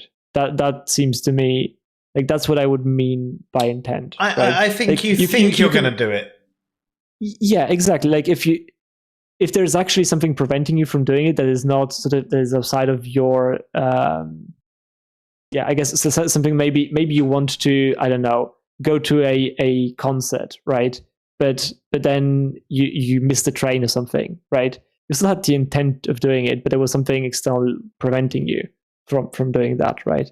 So I think the way I would see intent is simply as, like I think an intent, maybe this is a better way to think about this, because I don't know exactly what the definition would be, but I know that the way I think about intent, I think a necessary condition for intent would be that in the absence of external factors preventing you from doing something, you would do it, essentially. So in that regard, you can intend to do something. Say we were going into the. I'm just trying to clear up what you mean here. So you're going to kill someone, and someone stops you. So you still had the intent to kill them. Yeah, you still had the intent of doing that. I would say virtually the same, but I would almost say that there is a point where you can have the intent and then without the external factor and come I think I might actually, as well. Yeah, I think maybe I agree with you. I don't know exactly how that would work, but maybe like you fully let's just make it internal. You fully believe you are going to do the thing. It's different to fantasizing about killing someone, right? You fully believe you're going to kill that person, but maybe on the way to killing them, you turn around and go, "Do you know what? No. I was going to do something that was wrong. I was going to go kill that person, and that you had the intent, but." Maybe having that walk to their house or whatever it was, it turned you around. And yeah, but it's curious that you say that you don't have the intent anymore then, right? Like, I guess because I don't know, right? Like it's very hard for me to figure this out because like maybe you had the intent of going to the gym. Yeah, I think there's a difference though. You can have a fully emotional intent, and then you can have a more cerebral intent as well, something that you've spent a lot of time planning and thinking. You can be really annoyed and fantasize about killing someone, and you can be really annoyed and so annoyed that you are going to kill that person. But you can actually sit back and think about it and think, right, what is the best way I can kill this person without getting caught? And they're different types, right? The fantasizing about killing someone, I wouldn't say is intent. That's just you dealing with some anger and thinking, I wish this person was dead. The anger side of I'm going to go kill this person, that's an emotional sort of intent. It's not fully cerebral. You're acting on a more animalistic scale. But you've still got that intent there. You're just less in control. And then when you sit back and you think about something and you think, no, this is what I am going to do. I am going to kill that person. This is how I'm going to do it. All of a sudden, you've added an additional layer. You've sat back and you've thought about it. You're in a calm position. You're not in an angry position. So I think there's layers to intent. Yeah, but I do think that I don't know. Good. Yeah, it's a bit. Yeah, this is a weird one, but I do think that there's something along the lines of what I said before. It's just I'm not exactly sure because you can have an intent of going to the gym and then not actually going without there being something physically preventing you, right? Yeah. I mean, I guess. Right? Can you have the intent? Do you really have an intent of going to the gym if you never actually sort of wanted to do that? Not only wanted, but sort of planned. I mean, you're sort of getting into a free will argument there, aren't you? No, I'm not trying to get into that, right? Because that's where I think going. We all know. No, I don't. You're getting to the argument from desire. I desire to be fitter, but actually I desire sitting at home and eating cake I see. more. That could be an avenue where we can get into that, right? Yeah. But yeah.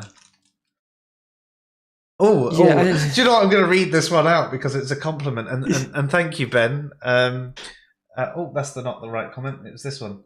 He says Joe's distinction between emotional reaction and Yeah, go on, you read it. I read it to you. Yeah. Go on.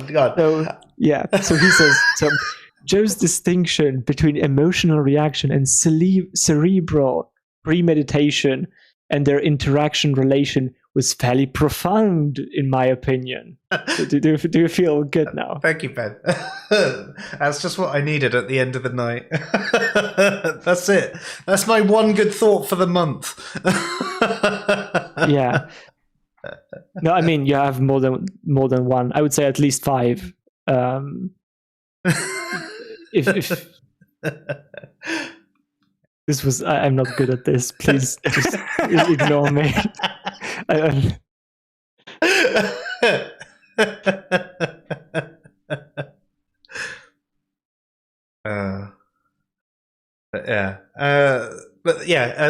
you for that, Ben. That made my night.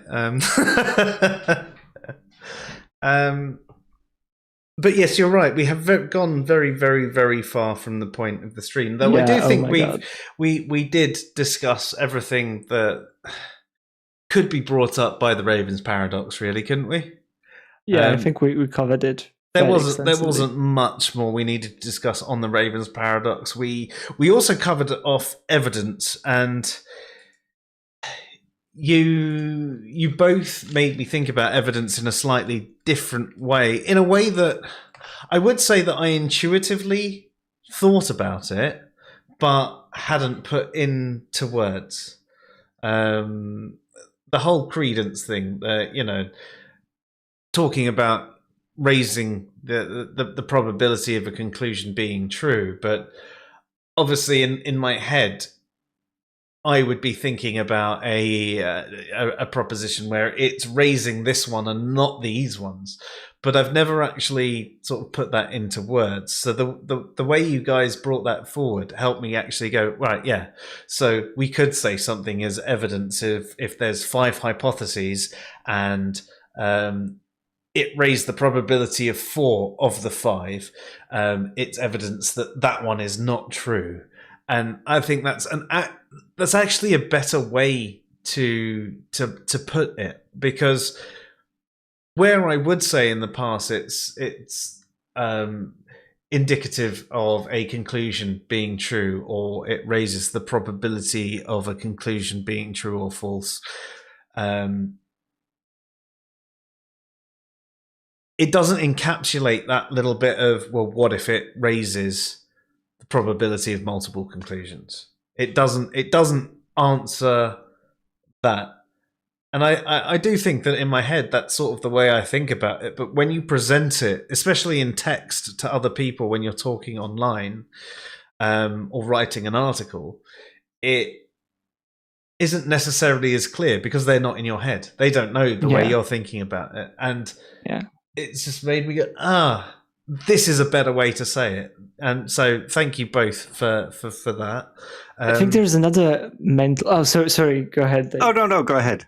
Yeah, I just wanted to mention there's another mental picture that you can draw, which I think is also pretty helpful. And it's sort of, it's not directly from Draper, but I think I'm just borrowing some of his ideas. Right? He talks often about a race, right? Let's imagine a race between different hypotheses, right? And so if you're basically adding stuff that makes all players in the race advance or go at the same speed, right? Essentially, then nothing changes, right? Because they're all going to finish the race in the exact same moment and nothing is going to change, right? So what you're actually looking for is things that may change the speeds, right, of how fast these guys are running, or where they start, right? That could be another one, right? So where exactly they start to run. How close are they to the finish line when they start running? That could be another way to visualize this, right? So that's basically the same exact concept as before, right? So something counts as evidence if it either increases the speed of one of the members of the race more than the others, or it makes this one person start closer to the finish line than the others, right? Otherwise, it's just sort of not making a difference in the race, and therefore it probably shouldn't be called evidence. Although, like, that's a purely semantic thing at the end of the day, right? Like, so yeah, that's basically, I think, another way that could be helpful for some people to visualize the thing. I think you're right. I mean, different forms of imagery are very useful for people to see these things in their minds, and I think as many different ones as you can present for the same concept, just to help it click for someone. I think that's one of the reasons why I sometimes do about 5 different articles about the same topic, because I'm trying to come at it from different angles to not necessarily convince someone of my position, but help someone understand my position. And you know what? They might change my position once they fully understand it. But you can say things to people, can't you? And they'll argue against it, but they won't be arguing against the position you have. And you know that they're not, but it's because they haven't understood the position that you hold. So like adding that dimension in there, I think is a great way to do it. So thank you for that, Philip. And Dave, you wanted to say something as well. I was just going to say one of the uses of philosophy is to help us elucidate ideas and thoughts that we just simply take for granted. Yeah, and there's so many of those, to be fair. Yeah. I mean, if you pretty much all of the thoughts that we make when we're kids and probably teenagers, and maybe even a lot of our 20s if we haven't got into philosophy by that point. Yeah. Until I was 49. A lot of people take, like, when they see detective stories, they have an intuitive sense of what evidence is, right? Like, they're going to say, oh, this sort of gun in this person's possession is evidence for him being guilty or something like that, right? But philosophy teaches you, to ask the question, why does that actually count as evidence, right, for him? And the very good thing about that is that if you ask these questions and come up with good answers, then you can sort of take these answers and apply them sort of cross everything, right? It's not just in that particular case where you're sort of able to intuitively recognize that this would be evidence. But then if you have sort of like a structure, a way of thinking about evidence, then you can sort of see evidence and think about evidence in better ways and more compelling ways. That's a really good, I think, reason why you should sort of study philosophy, probably. Actually, most definitely, and most why definitely. it should be, and why it should be taught in schools as well. I mean, I kind of like what Bertrand Russell says, and most people will kind of laugh at this, but Bertrand Russell says philosophy teaches us to ask what a chair is. So most people, if you say, what's a chair? They'll go, well, it's obvious a chair is a chair. But now actually go through and define what a chair is. Well, a chair is something that has 4 legs that you sit on. Well, you can sit on a table. You can sit on. Yeah. So that's what philosophy does, helps us to actually distinguish these ideas better, like evidence or, what it means for something to be true, all that kind of stuff. Which is why philosophy is important if you want to have these good thoughts. That sounds like word salad to me and mental masturbation. Yeah. Well, there's that too. That's part of philosophy.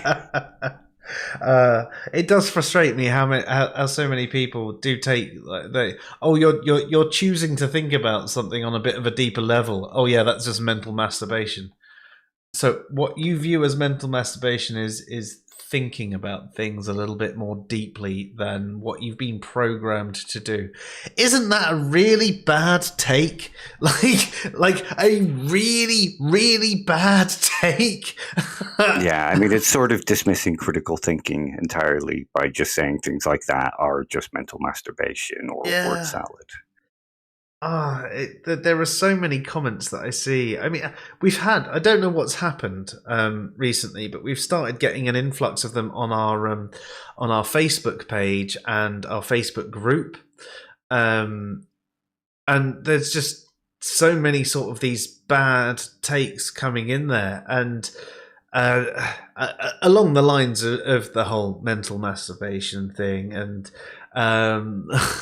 someone arguing that what was the rationality one, Dave? That it's basically something that doesn't exist, and it's just it's stroking your own ego to think about what rationality is, or something along those lines. It was really just. I can't remember. I don't use Facebook often enough for anything on there to make an impression.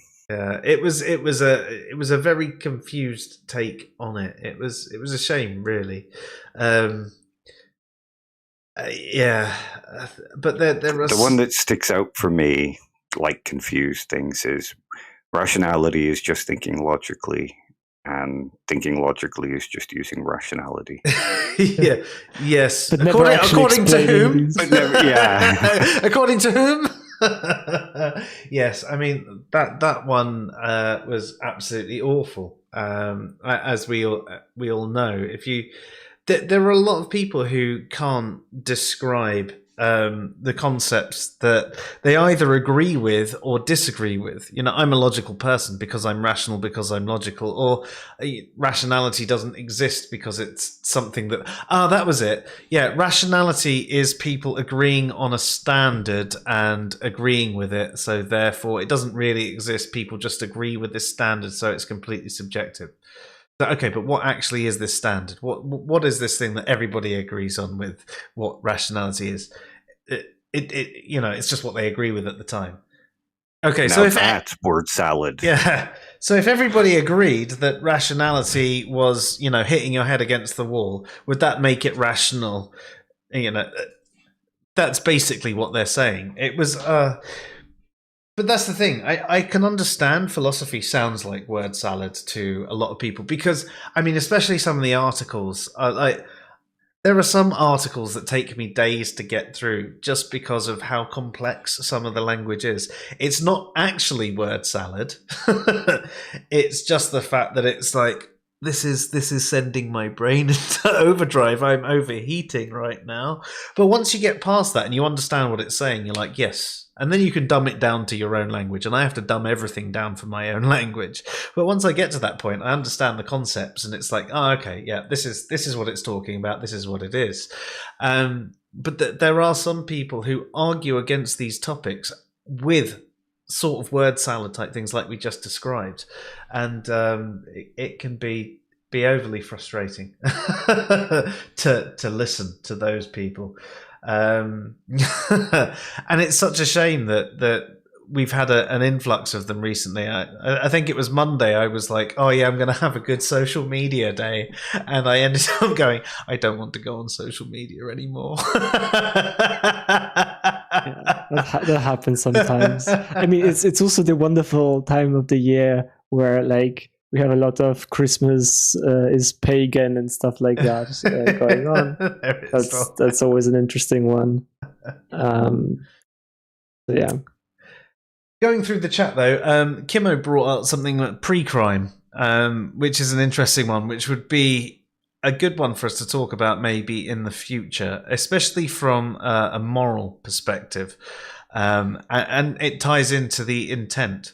You know, if you could actually predict, let's just say with 100% accuracy, that I mean, because Minority Report wasn't necessarily 100% accuracy, but if you could predict with 100% accuracy that someone was going to commit a crime or do something immoral, is the appropriate course of action to stop them before they do it, you know, or before they even try to do it, before that intent even crops into their mind. Now, I would say that maybe is to give them to alter their psychology, to give them CBTs and things like that, and actually make that thing never happen, rather than arrest them as they would in Minority Report. But in a situation like that, though, if you had a system that could predict all these things and immediately stop it, then it could never predict a crime. Well, because it would always be stopped before it was the people would have to stop it, wouldn't they? So it could predict it's going to happen. But that would be the prediction that happened, not the crime being carried out, but the crime being stopped. So you could never actually predict the crime being carried out in that situation. That's fair. Yeah, you could predict what would happen. You could predict that they were. What would happen? Yeah, without intervention. Yeah, essentially. But you could never actually predict a crime happening. Yeah. That's fair. Yeah, no, that's fair. I suppose in that regard, it's not pre-crime; it's pre-intended crime. Yeah.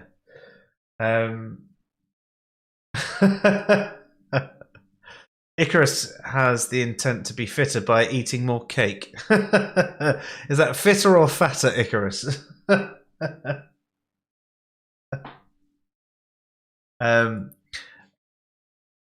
Martin says that's the exact reason I was asking about debate. I think you require action to even substantiate intent significantly enough for it to be morally relevant. I don't necessarily think that you do for moral relevance. I would say I agree with 10. I see intent as the motivation behind the instantiation of any action. Okay, so motivation behind the instantiation of every the reason that you actually perform the action. I think that's a very good way to see this. Actually, so you would say if you intend to do something but you don't do it, you wouldn't think about the intent at all. Essentially, well, it hasn't motivated your actions. It's motivated your thoughts, but it hasn't motivated your actions. But if all you've done is thought about it, then intent behind the action is so there was that variance that I put before where you could fantasize about it, and I'd agree with you. That's not necessarily you actually having the intent, but there could be the fact that you're going to do it, but something could happen to stop you. But now Philip had a good example of an outside action stopping you, so you still had the intent when there's an outside action stopping you, but it's just stopped you, so you haven't done the thing there. Would you regard that still as intent even though you haven't gone through with it? Yeah, because if you left the house with the intent of going to the concert, what's motivated you is going to the concert. The fact that you got stopped doesn't mean that you had no motivation to go to the concert. So what in the instance that, say, you had the intent, okay, we're talking about a concert here, you have the intent to go to the concert, but for whatever reason, I don't know, let's just say you get anxious on the way, and you decide not to go to the concert, would you still say you had the intent to go to the concert? Okay, I have an answer for this. I don't know if Dave wants to go. No, you go ahead. I think you still had the intent before, right? But the moment you lost the intent. You lost the intent, right? Yeah. Like you never could keep having the intent while still deciding not to go in that instance internally, right? I think we're in agreement. So that's why I think it's so interconnected, right? With what drives actions, as Dave, and that's why I sort of used to say that if there's not going to be something external preventing you, then you're going to do it if you have the intent of doing it, right? Because or the internal, moment though. something I think the internal stops you. I think that the but if you have something internal that changes, then you don't have the intent anymore. The moment you've lost the intent, right? As long as you have the intent, only something external can prevent you from you still can cease to have the intent, right? Like that can happen psychologically, right? You can stop having the intent of doing something, right? But so long as you have the intent, the only thing that's going to stop you is essentially something that is out of your control. That's fair. That's fair. So maybe there are counterexamples to this, right? But at the moment, I think this is fairly close to how I think about which is why, with say potentially a purely emotional intent, you could calm down and lose the intent, whereas with a more cerebral intent, it's something you've sat down about and you've thought about through logically and calmly, and you're not going to lose that intent because it's not done from an emotion. You're probably less likely to lose the intent anyway. There could still be something that overrides it. Maybe you have a really good experience and you think, fuck it. But there's less chance of you calming down. Yes, but I think also, I don't know if it would be, in the sense, if I just fantasize about killing someone, I don't know if that would be having an intent of killing No, it wouldn't. Someone, right? I wouldn't say that is, but I wouldn't say that I think is it's because natural. having that, I wouldn't, exactly, right? I don't think it, just me fantasizing about doing it would mean that I would actually go outside and do it, right? The moment I actually think, try to go outside and do it, that's when I have the intent, right? That's the moment it motivates the action. Yeah, exactly. The moment it motivates the action, that's when it's an intent. Before you that, go and get a knife from your kitchen drawer and you walk down. You might get to the end of the drive and change your mind, but from the time that you went to the knife and you get to the drive, you had the intent. Yeah, I think. And you could say, in that instance, your intent was to do something immoral. Yes, but the reason why I this is we're getting back to the earlier thing, right? I'm sorry. This is great. Actually, I think we clarified a lot of things, right? But I think the reason why this is all actually clarifies everything. This is also why I care about intent, right? I don't care about intent at random, right? I care about intent because it is the driver of actions, right? So if you can put something in place that would sort of have an impact and dampen this, act as an external factor that dampens this sort of intent that you might have, then it makes sense for me to categorize certain intents as being immoral, right? But it's still based on the fact that certain intents are going to predictably have worse outcomes than others in terms of the actual consequences. And if these consequences wouldn't exist, I don't think that having this intent would be considered immoral to me, right? If you could guarantee that this is not going to happen, then I wouldn't consider it immoral. I just consider it immoral because I think that if you don't consider it immoral, essentially, if it's just something that is accepted, then it's going to lead to bad consequences, right? I think that's at least how I would see it.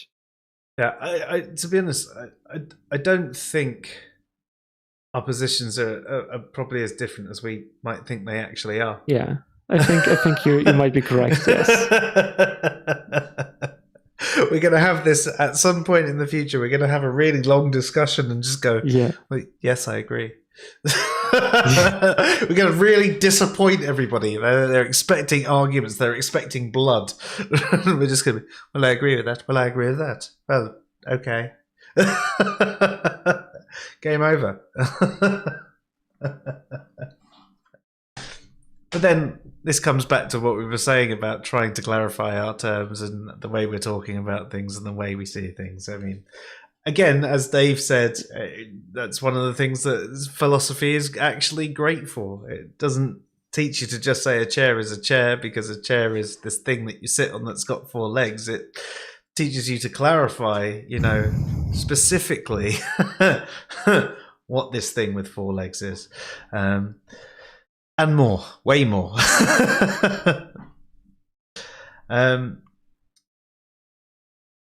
Trying to get through some of the comments though, guys. I know tonight we haven't been as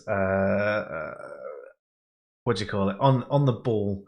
Although I've been trying to sort of sideline watch the chat, and a lot of you have been interacting with yourselves. So I haven't necessarily tried to engage too much there, although on the pre-crime front, Melon says you couldn't prove that it prevented crimes, and that's talking about the pre-crime thing. And you sort of have a point there. Like if you had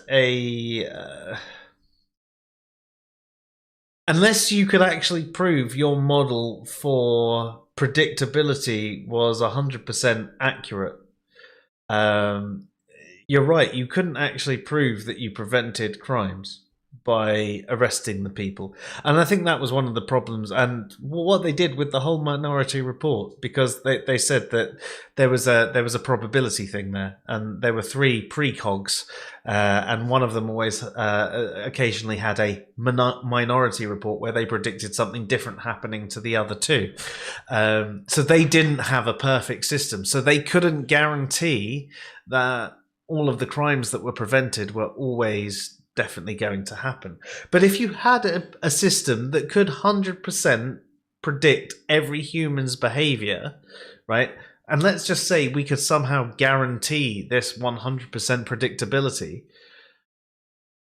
Well, in that regard, couldn't you prove that you've prevented the crimes? Because you've proved that if no interaction happens, person X will kill person Y.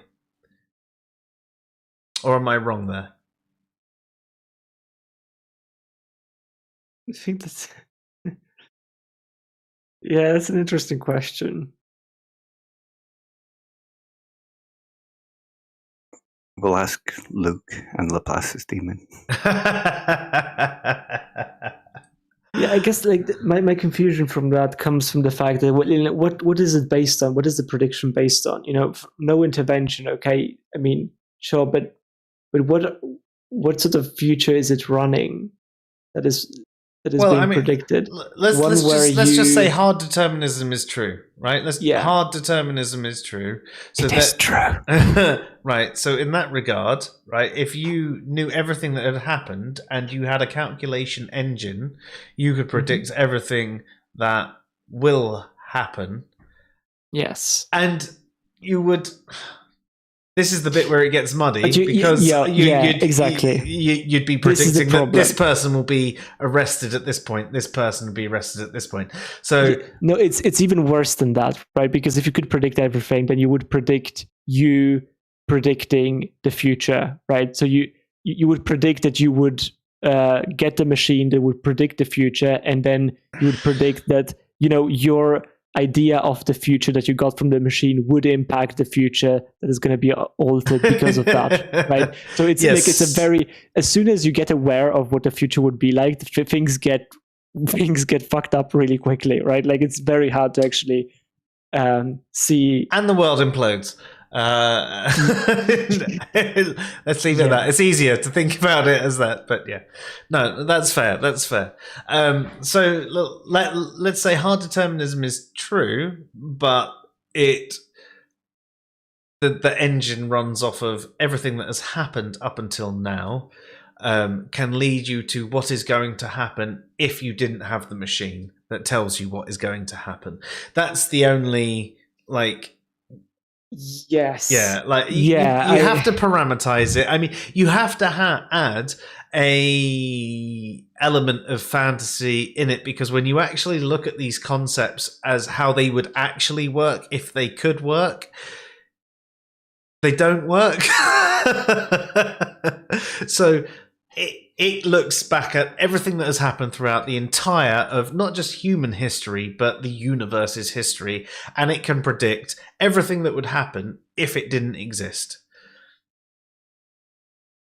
Yeah, I mean, I suppose that you could have a machine like that, but then the question is, okay, there would be one sort of path that it would follow in terms of what you would have done if you didn't encounter this machine, right?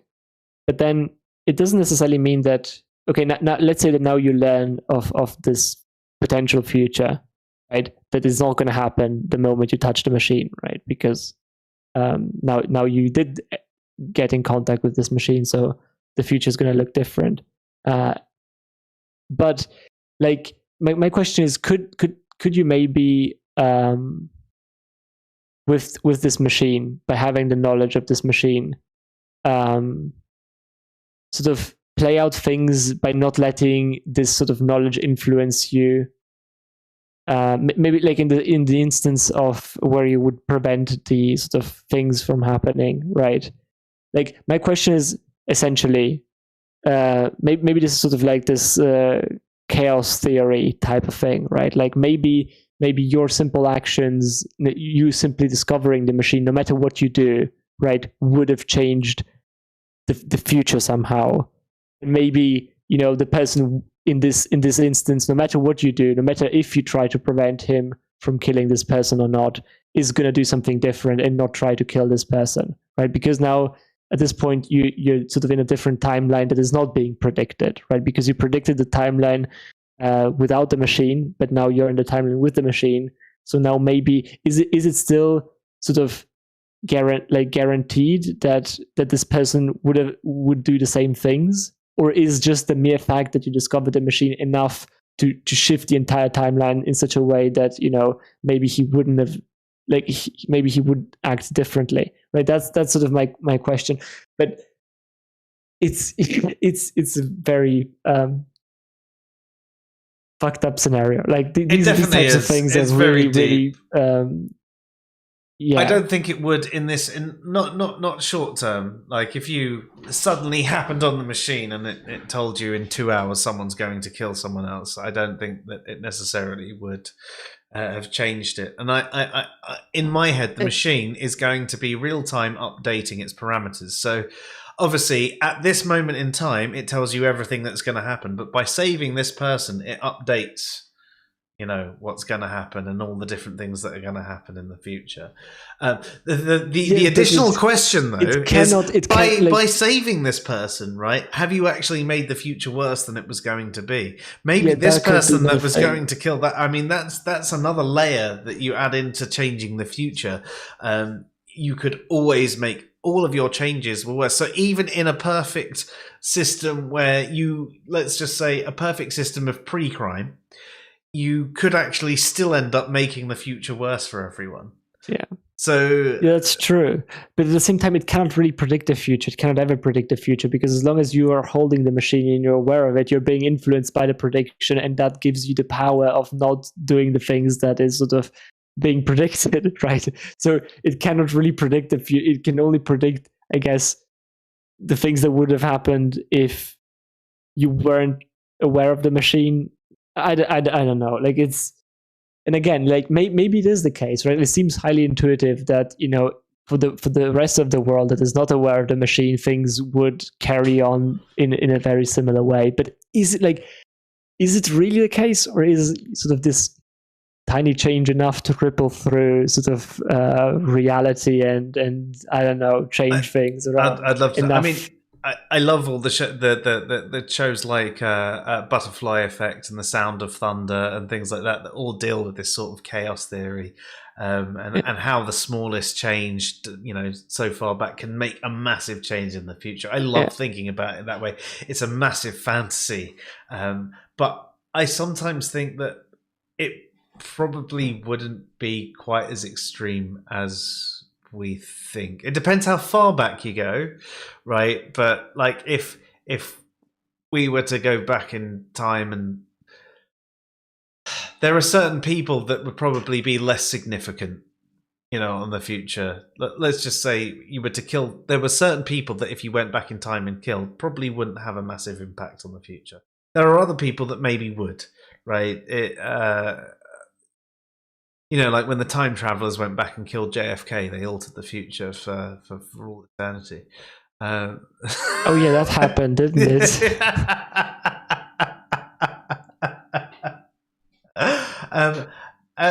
A question from Alan says, have you seen the show Devs? Apparently it goes deep into what we're discussing.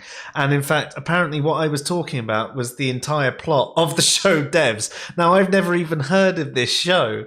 But Me neither. So it's not bad. What was it on, Dave? I downloaded it.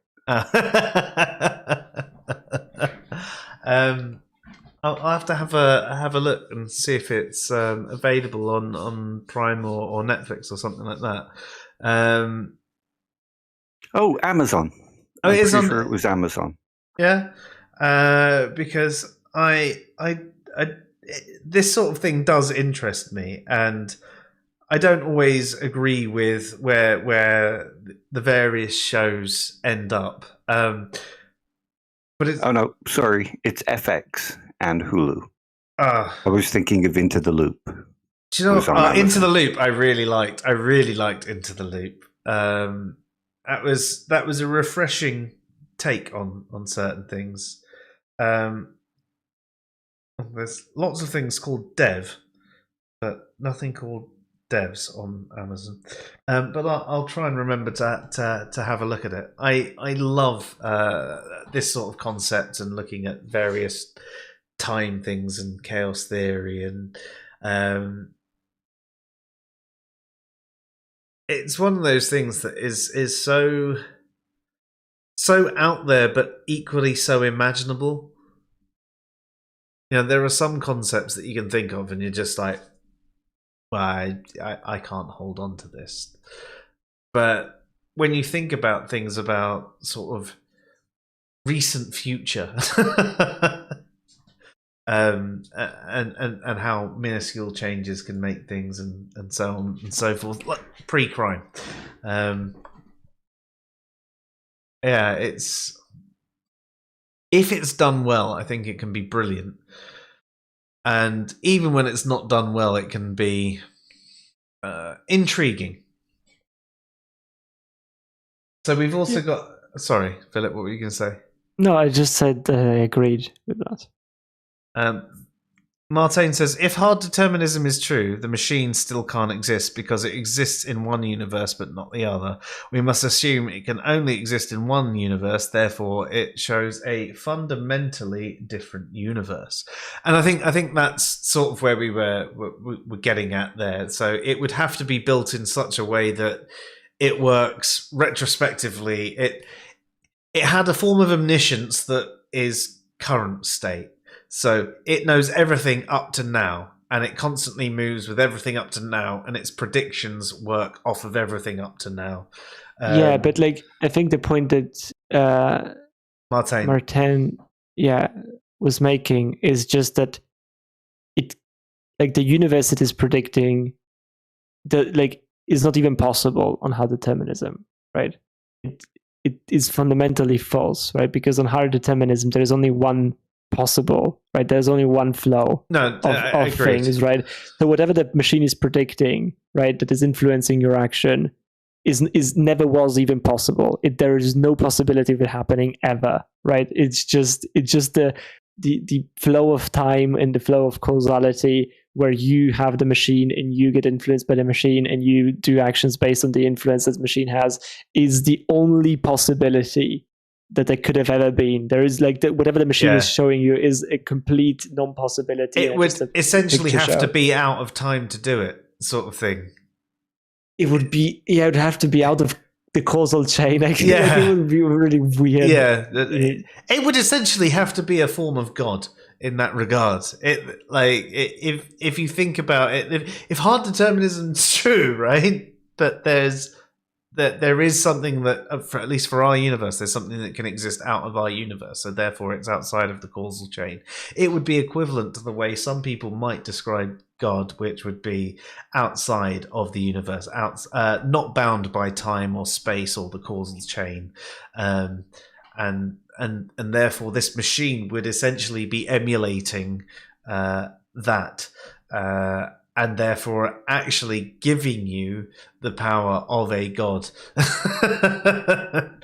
Because you are changing a hard deterministic universe. Yeah, that would mean that hard determinism would be false, though, wouldn't it? At that point, it's not like hard determinism wouldn't be true. Would it mean hard determinism is false, or would it mean that if hard determinism is true, are you saying that if there was a god that set up a hard deterministic universe, he couldn't change it?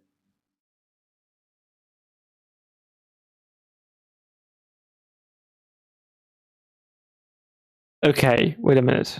So we have a god that is sort of outside space-time and everything, right? Yeah. And he creates and forget about how unrealistic you find this particular concept. Yeah, let's just forget that. I mean, I guess this is a good question. Like, I think it depends on what you mean by hard determinism is true, right? Because you could say that hard determinism is true locally for the universe that he creates, or that hard determinism is true universally, right? And that would count for God's causal sort of chain as well. If it counts for God's causal chain as well, then no. Then, God wouldn't be able to do anything else, of course. But if you're talking about a sort of a deterministic setup that exists only within God's creation, right, then God would be sort of free to be outside of that, and then of course he would be able to change the hard determinist chain, I guess. But then I think, like, the question is, would you then be able to call the local universe that God created a hard determinist one? I don't know if you would. I don't know if I think that would falsify the idea that is deterministic. Oh, it's definitely deterministic, but is it hard deterministic? I mean, I don't think it is, right? Because you have scenarios where God intervenes and changes things, right? So it's non-deterministic. Supposedly, if God is not deterministic, but this is something that you would have already, you'd have to grant already that God is not non-deterministic, right? Otherwise, it would be just deterministic everything, right? But if he's not deterministic, then I think it would falsify the idea that universe is hard deterministic. What, just give the appearance of being hard deterministic? Yeah, it would be hard deterministic in absence of God's intervention, right? Right. So it is mostly deterministic. Yeah, I think. I mean, we're going down. So what the fuck? We were talking about ravens and red shirts, and now we're talking about like a hard determinist stance would be. I think a hard determinist stance would be that there is no possibility of things going any other way, right? And I think there is a possibility of things going other ways on the idea that there is a God that is not bound by deterministic laws that could intervene, right? There are possibilities of it going differently than what it goes.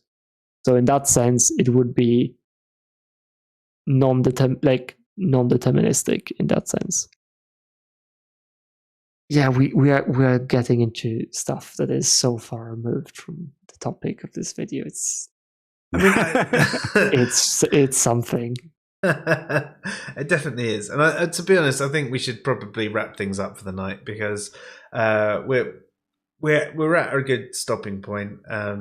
We've covered off the Raven's paradox, and we spoke about evidence and different ways to think about evidence and different types of reasoning, and how the Raven's paradox is basically speaking about a form of inductive reasoning. We spoke about problems with induction. we covered off a little bit on morality, tiny little bit, yeah. A little bit on pre-crime, a little bit on determinism, and other shit in between too. So I've thoroughly enjoyed the conversation. And, I have. Yeah, me too. I mean, it was a tough wank, but I got through it. And thank you everybody who joined in the chat room as well, and who has watched the rerun or the podcast or anything like that. Really appreciate it, and thank you for bringing up the topic, Philip. It was definitely a different take on things, and helped me think about things in a different way, even if it was in some ways the sort of way that I thought about things but not put into words, and it allowed other ideas to expand from there. So it was really good. I mean, before tonight I hadn't considered the Ravens paradox, or was even aware of it, other than you saying let's do one on the Ravens paradox. So it was something new for me as well, so thank you very much for that. Next week I don't know what we're going to be doing. Something interesting for sure. The Phil Paper survey. Yes, so yeah. we've got a few ideas involved. So there is a Phil Paper survey. There's a couple of articles that have been written recently, and morality of charity. Oh yes, so have a lot of ideas. We've got a lot of ideas, but we haven't finalised what we're doing and when we're doing it yet. So that's basically what's happening next week, and the week after that, again, not sure on the Tuesday, but the Thursday is when I have my work thing. So that's the 16th of December, and we're going to do a free-for-all AMA. So hopefully all of you can join us on our Discord channel and just basically be complete bellends with us, because that's what we do, and we hope you can do that with us too. Anyway, thank you everybody again, and thank you guys. You've been watching the Fresh Air Sci-Fi Show. I'm Joe. I'm Silent Bob. And I'm Philip. Have a good night, everyone. Good night, all. Good night.